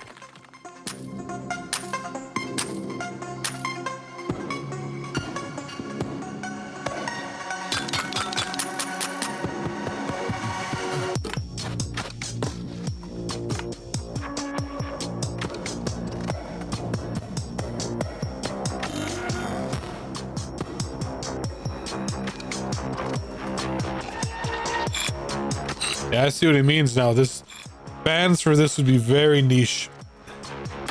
Big fans of like old school 80s dungeon crawlers. Like the Might and Magic series, the Dragonlance series, stuff like that.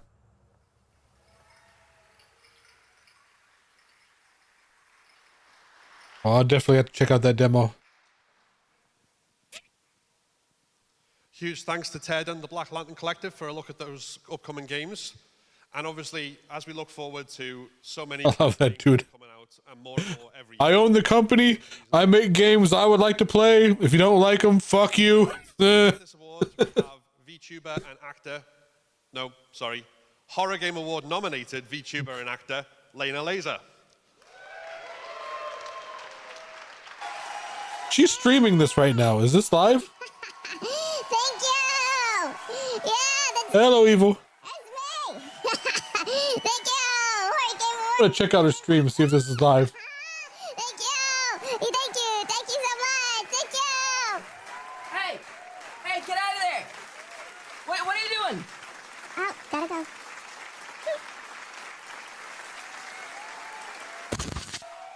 Good. Oh, let's pre-record it. Can't get any good help around here. All right. Hey, guys. Hey, welcome. Nice to I still don't see how she gets away with this model. Like, her left tit is just out. 25. She's had this model for 4 weeks now. That's enough. That's enough. Yeah, there's no nipple on it because it's covered in blood, but Anyway, here today I am presenting to you I love the model. anticipated horror game. The nominees are Bendy and the Ink Factory,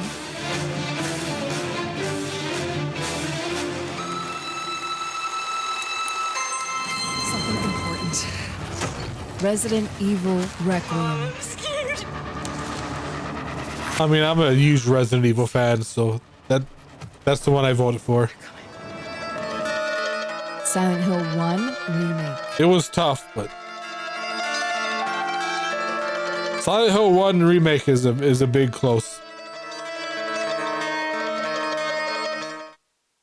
Bendy's pretty good too, but And the winner is something important. Resident Evil. yeah.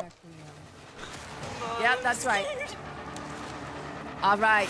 Woo! Yeah! Hey Horror Game Awards, I'm Mandy from the community team at Capcom USA. Thank you so much for giving us the most anticipated game award for Resident Evil Requiem. We can't wait for you guys to play as Grace Jesus, they're just the jaws. on February 27th, 2026. Until then, I want to invite you guys to watch He could like fucking bend steel with his jaws. next year, where we're going to provide more information about the game. See you there.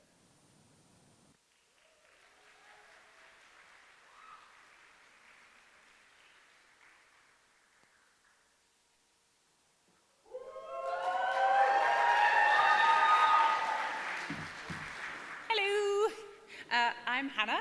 I'm a senior producer from Supermassive Games. Shout out to my 3 tables over there. Yes, thank you. You may know us from The Quarry or Until Dawn, but today I'm here to introduce a very exciting trailer for Directive 8020, which is our sci-fi The Thing in Space horror. Earlier this year, we shared the first look at Directive 8020, a glimpse into the eerie calm of the Cassiopeia and the mission that slowly slips into something far more sinister. I can't wait. Today, Have they given a release date for this yet? set the scene for what's coming next. It's a reminder of the story, the tension, and the mystery at the heart of the game in our Trust No One trailer.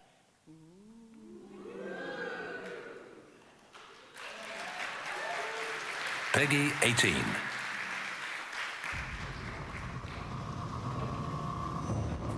We are going to do this. Just lower the gun. Not until you move from the scanner. Those things can change shape. I heard that when you play this co-op, the people you're playing with can become infected and taken over. Don't you ever point that thing at me again. So it's sort of like a trust thing.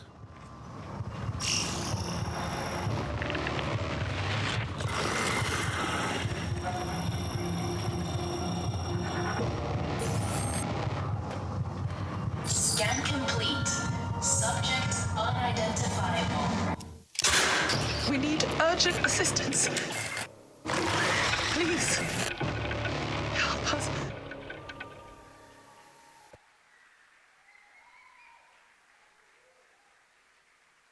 Yeah.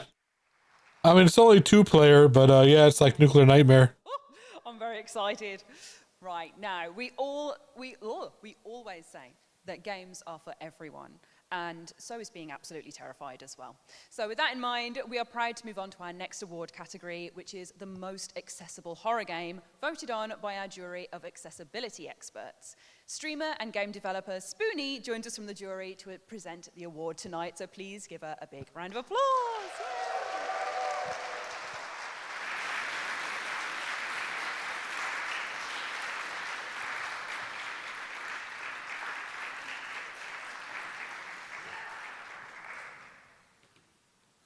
Stairs. All right, bear with me because I also wrote all my notes on my phone. So, for those who don't know, I am a content creator who absolutely loves horror. I am obsessed with horror. I feel it in my bones, I feel it in my blood. And accessibility is a really, really important thing to me as well. It is not something I thought about until it hit me in the face and my body started breaking down on me. And that is going to be the moment that it hits everybody unless you start paying attention now.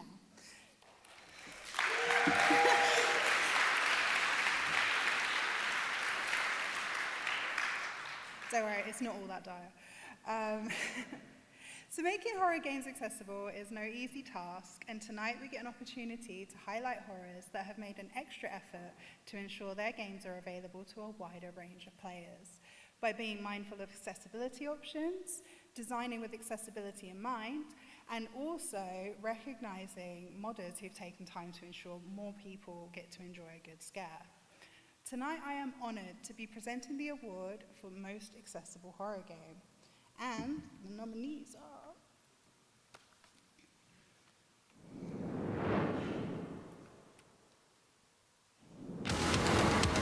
My prediction has come to pass.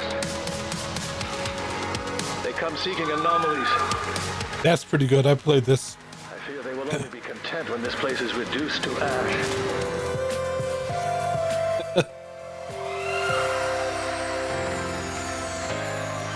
Never played this myself, but watched plenty of other people play it. This was good too. The puzzles actually absolutely made me feel stupid because they were very hard puzzles, but of course this is my favorite.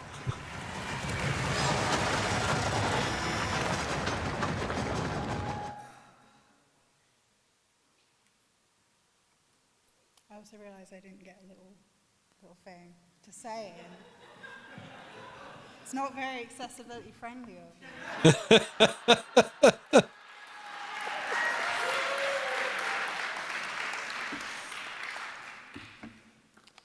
And the winner is Little Nightmares 3. Of course, yeah.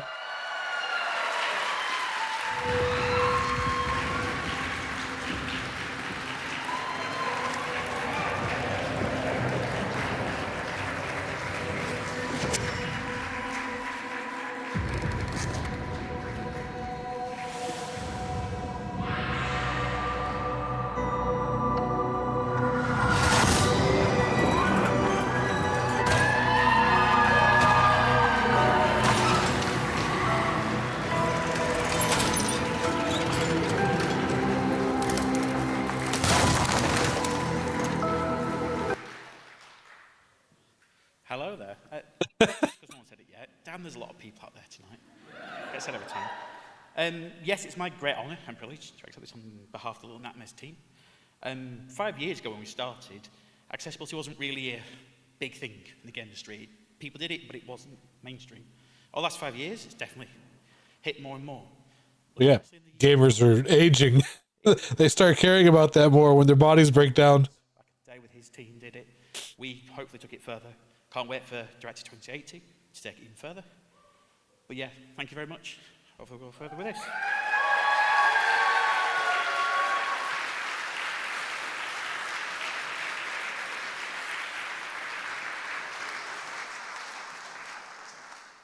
Right, so we're I mean, like, you're all for the perfect parries and a pixel perfect reaction, and then one day you get arthritis in your hands. You're like, no, I need some accessibility options. survival horror where you decide whether you'll survive the ruined world you inhabit or destroy it completely. The choice is yours.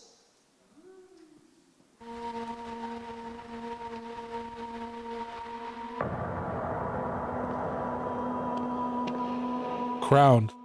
I've been seeing a lot of this.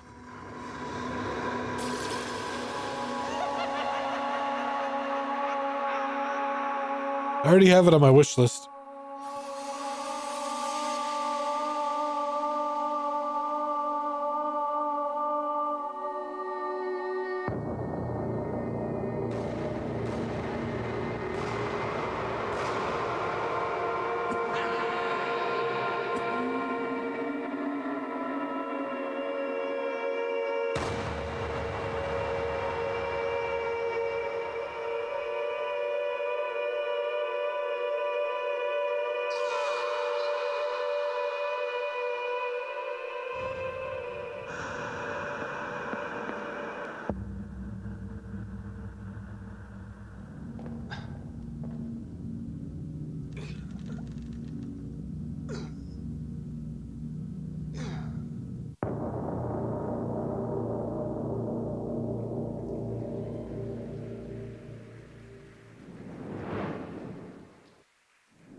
Premiere. They don't have the voice.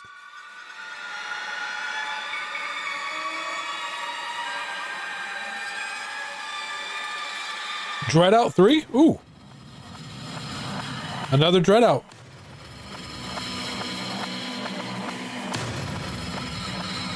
Dread Out's like a the Dread Out series is basically a clone of the Fatal Frame series. But it's made with Indonesian horror mythologies and stuff like that. Very fun. They recently just released a remake of Dread Out 1 and 2.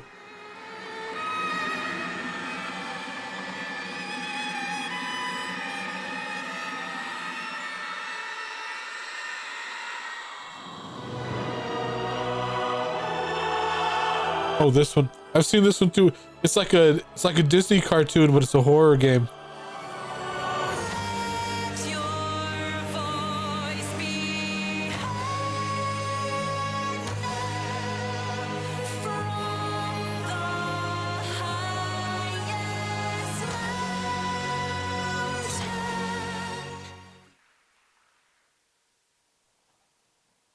Like, it's got Disney-like animation. The story's sort of like Alice in Wonderland, but Wonderland's more like the Dark Souls universe than actual Wonderland. And now, to present our penultimate award, the Player's Choice, let's welcome us.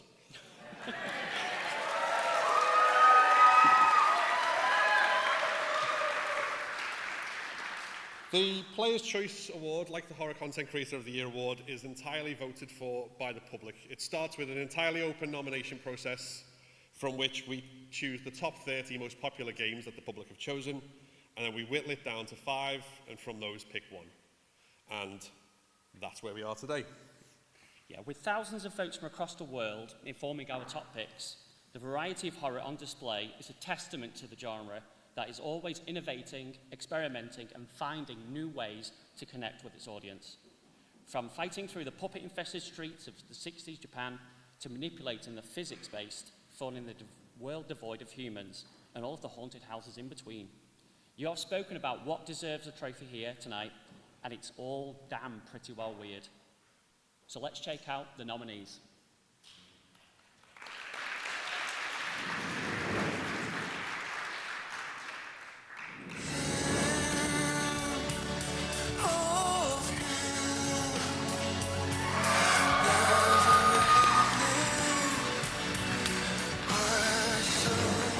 What happens when everything starts to feel wrong? To see Pluto's pretty good. Of course, this game again. What, no, look outside?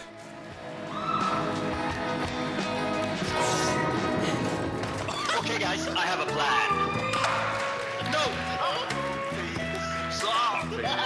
No, Michael, don't get involved in this. Give it to me. No. I don't even know why Repo would be called a horror game. The monsters aren't scary. The scariest part of the game is your own teammates.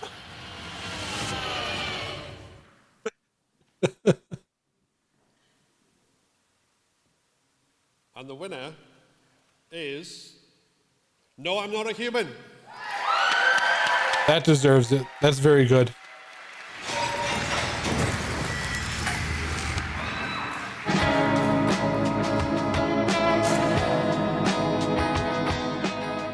Hey everyone, Traskas here. Hi there. Hi. Hello. Hi. Hi. We are all deeply grateful to be picked for the Player's Choice Award. It really means a lot to our small team.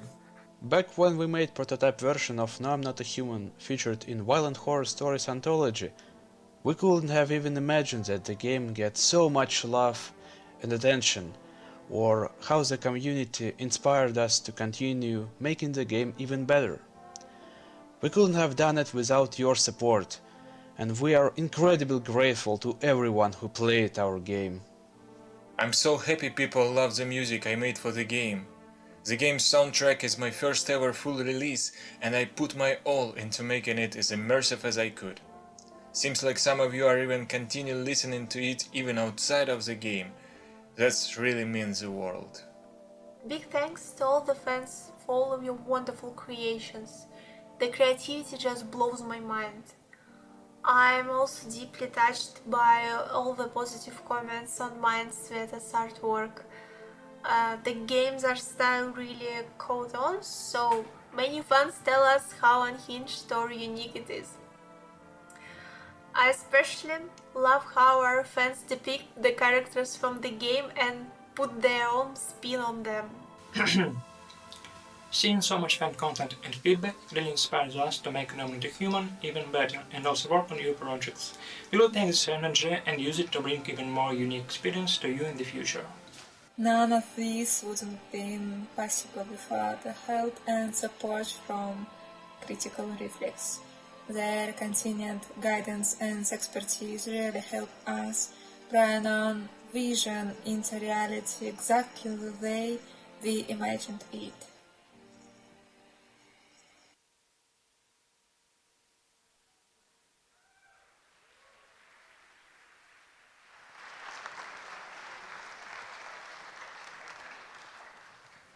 Okay, everyone, there is but one award left on our unholy altar. But you don't get to see who it's going to just yet, because we have one more trailer to show you. It is a world premiere, and the only way I'm going to introduce it is to say, we have such sights to show you. Ooh. Ooh, Hellraiser. World premiere. I hope this game's good. My first reaction when I was told there was going to be this Hellraiser video game, to be absolutely honest, was at last. What kept you?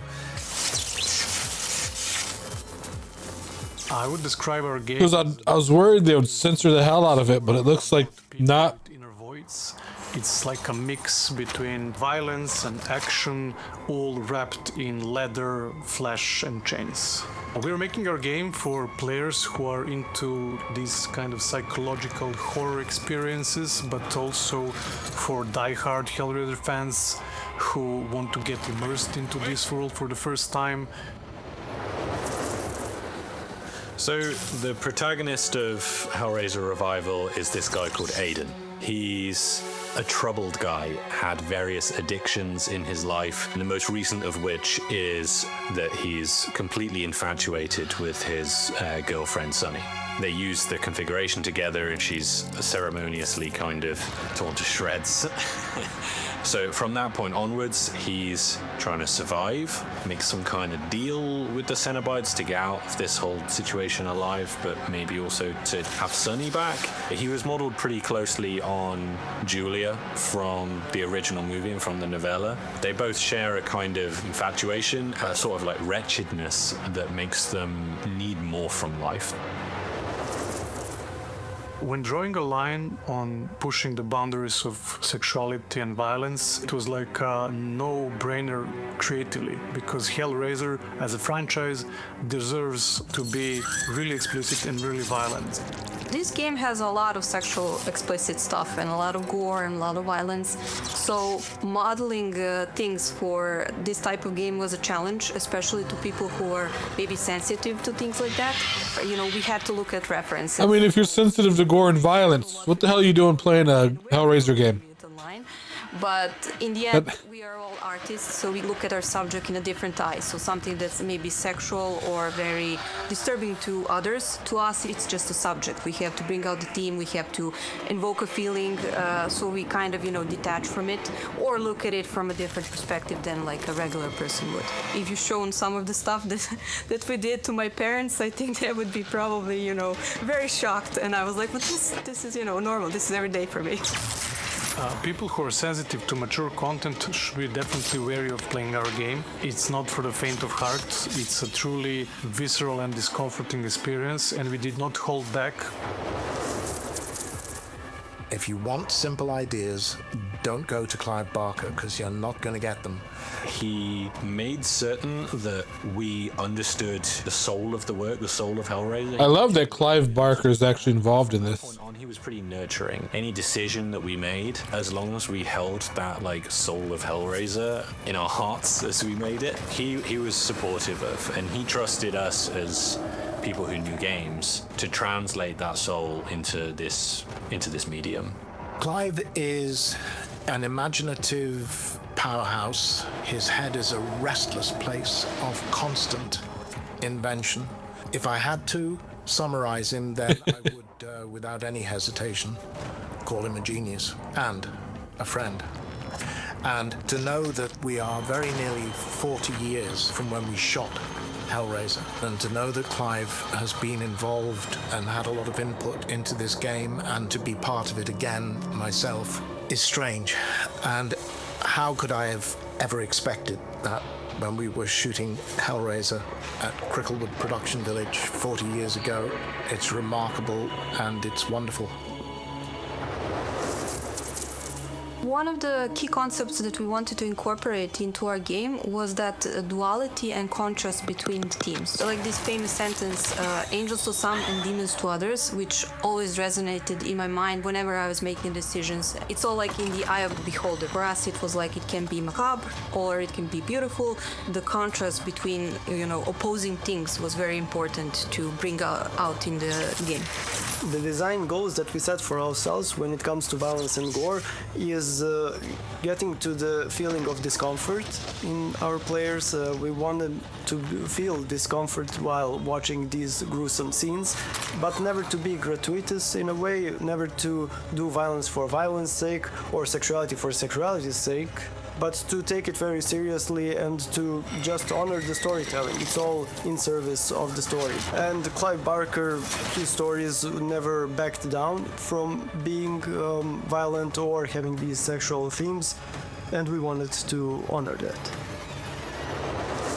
Bloodlines. Was that the one with the space station that transformed into the box? Of our game, I basically did the most Hellraiser thing you can imagine. I cried. We know that we have a dedicated... I haven't seen the recent one that came out with the female Pinhead, but... How big that fan base is how much they actually like and approve what we're doing. Just give us so much more, you know, like motivation to keep going what we're doing and make a great game. We didn't really know for sure whether the world wanted a Hellraiser game. Like, oh, we want it. We want it. When they reacted to the announcement of the type of game that we were making, that this was a proper single-player premium survival horror experience, and that was exactly what they'd been wanting and kind of lacking. Yeah. 99 out of 100 comments or reactions or whatever that we got on the internet were just like beaming positivity. It was like such an outburst of emotions because in game dev cycles you develop a game for 2, 3, 5 years sometimes, and you work in a really closed environment with your like colleagues, and there is no external recognition of that, right? And then at some point it gets validated with such positive response from the audience, and that made me really emotional, right? And then also the whole team, I'm really proud of them for achieving that. That's like a really huge milestone for us as a studio. Fans are going to be scared, and they are going to have a great time being scared, which is exactly how things should work in the wonderful world of horror.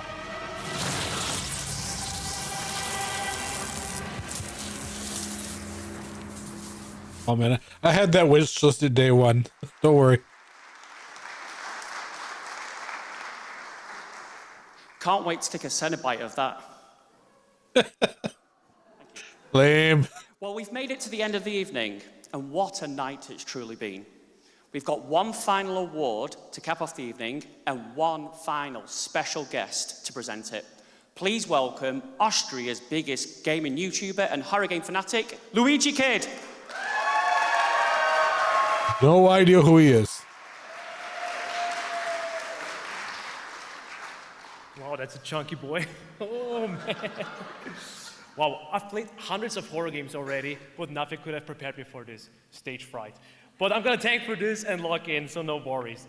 First of all, thank you so much to the team and everyone here for having me. It's such a pleasure and a great honor. And thanks to everyone that is here in person and watching the live stream. It's really special. And of course to my family and my lovely girlfriend for watching, and my dedicated bros and brodettes. You know, you get the gist. Anyways, 2025 has been nothing but amazing for horror games. We had a great mix, indie gems and big AAA titles, all delivering dread in their very special own way. And horror has so much more than just being jump scares. Of course, they're part of the fun, but it also lets you explore, you know, darker themes more safely, and lets you also explore, you know, yourself and the world around you in a different way. Our top games really captured that spirit, of course. One of those is Silent Hill F, the first full new main entry in over 10 years, and it takes the series into an entirely new setting. Look Outside brings old school survival RPG energy back, nostalgic but still fresh. And No, I'm Not Human, wonderfully strange, deeply unsettling, and the kind of experience that truly sticks with you. Once again, here are your nominees. I think Silent Hill is going to take it.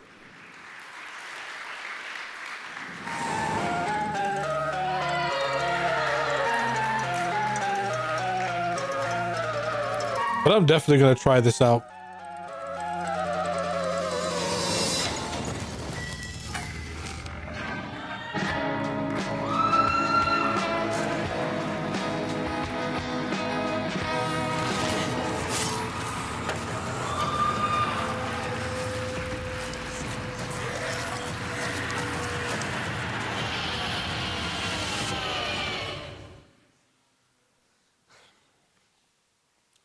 Wow, so all three absolutely deserve to be here, and I want to congratulate each and every team behind these games and all the nominees for creating something bold, memorable, and truly special. An applause for everyone, please.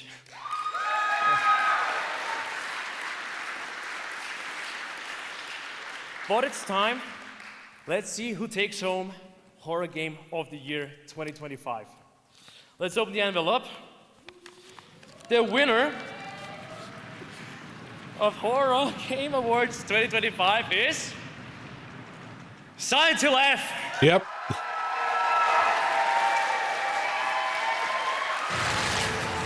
I'm gonna have to play that game again.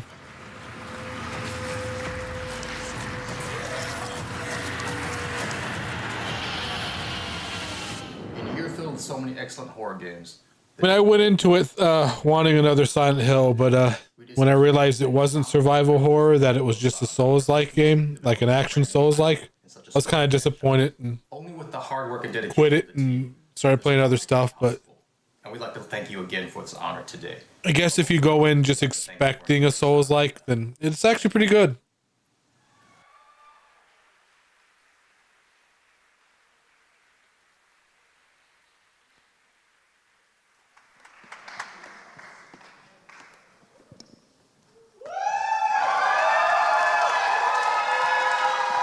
Chronos was kind of boring. I don't know. I was struggling through that game.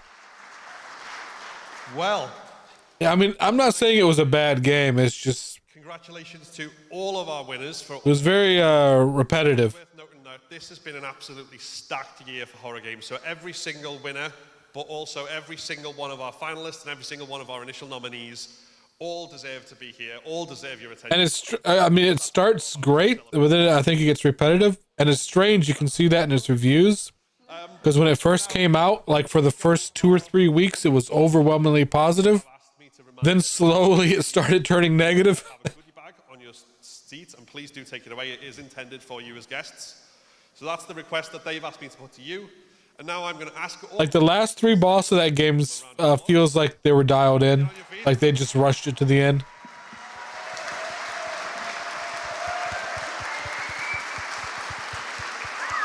Like the last 2 bosses, like there were really no mechanics to it. It was just like out damage them before they out damaged you. Like the second to last boss, you literally stood in one spot. couple of YouTube videos to doing a full live streamed event in person like this. And it was like, did you bring enough ammo? Yes or no? If the answer is yes, you win. If the answer is no, you die. Yes, a full event in person. So we're here to thank you guys as well. Thank you so much for coming, for sitting at our little tables that we've done all little decorations on and being here and cheering. It's so good. Thank you so much for being here. And thank you so much to our wider Horror Game Awards team as well, who I'd like to give a massive, massive shout out to. We've got Steve, we've got Nick, we've got Andy, Dee, Lizzie. There's loads of people with loads of shout outs. Can we give them a massive round of applause, please? They're probably going to fire the sound guy, though. I hope not, but you know, it's like, woo. The first like hour was rough. And I'd like to thank each and every presenter that we've also had today for making the journey and coming up on the stage, because for a lot of us, it's our first time up here live as well. So a big applause for them, everyone. Yeah.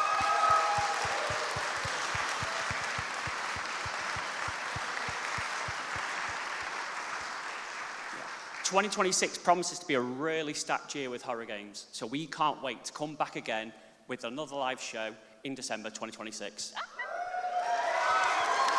I'll be there. So, to everyone here in the audience and to everyone watching at home, thank you very, very much for watching. We hope you've enjoyed it. I mean, I won't be there.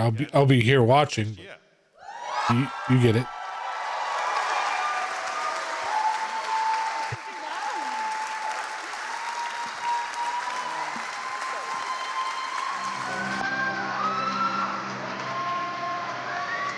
I mean, I'd love to be nominated as one of the content creators, but horror content's so hard to break into because it's so niche. I think there's only like, you could count all the well-known horror content creators on like one hand and still have fingers left over. It's so hard to break into.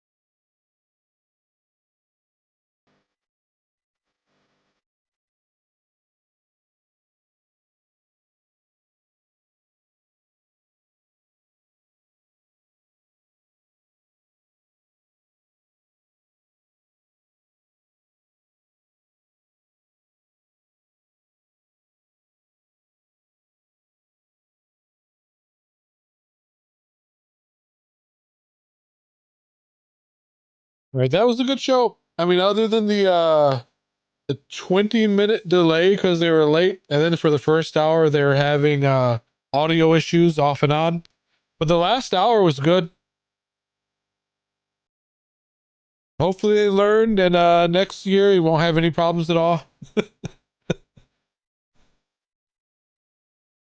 Like I said, this isn't the first year they had the awards, but this is the first year they did a live show. Usually the awards were like pre-recorded.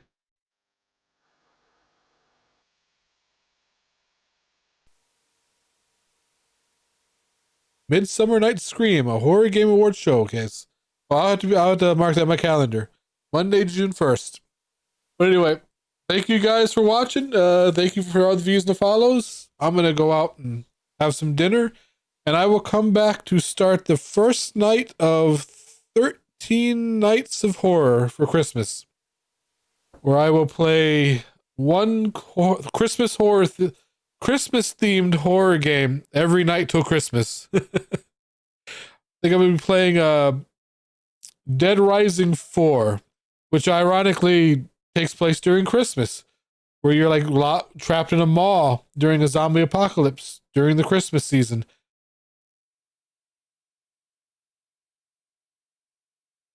Oh, let's see. Yeah, guys, have a great night. If not, and I will see you later. Goodbye.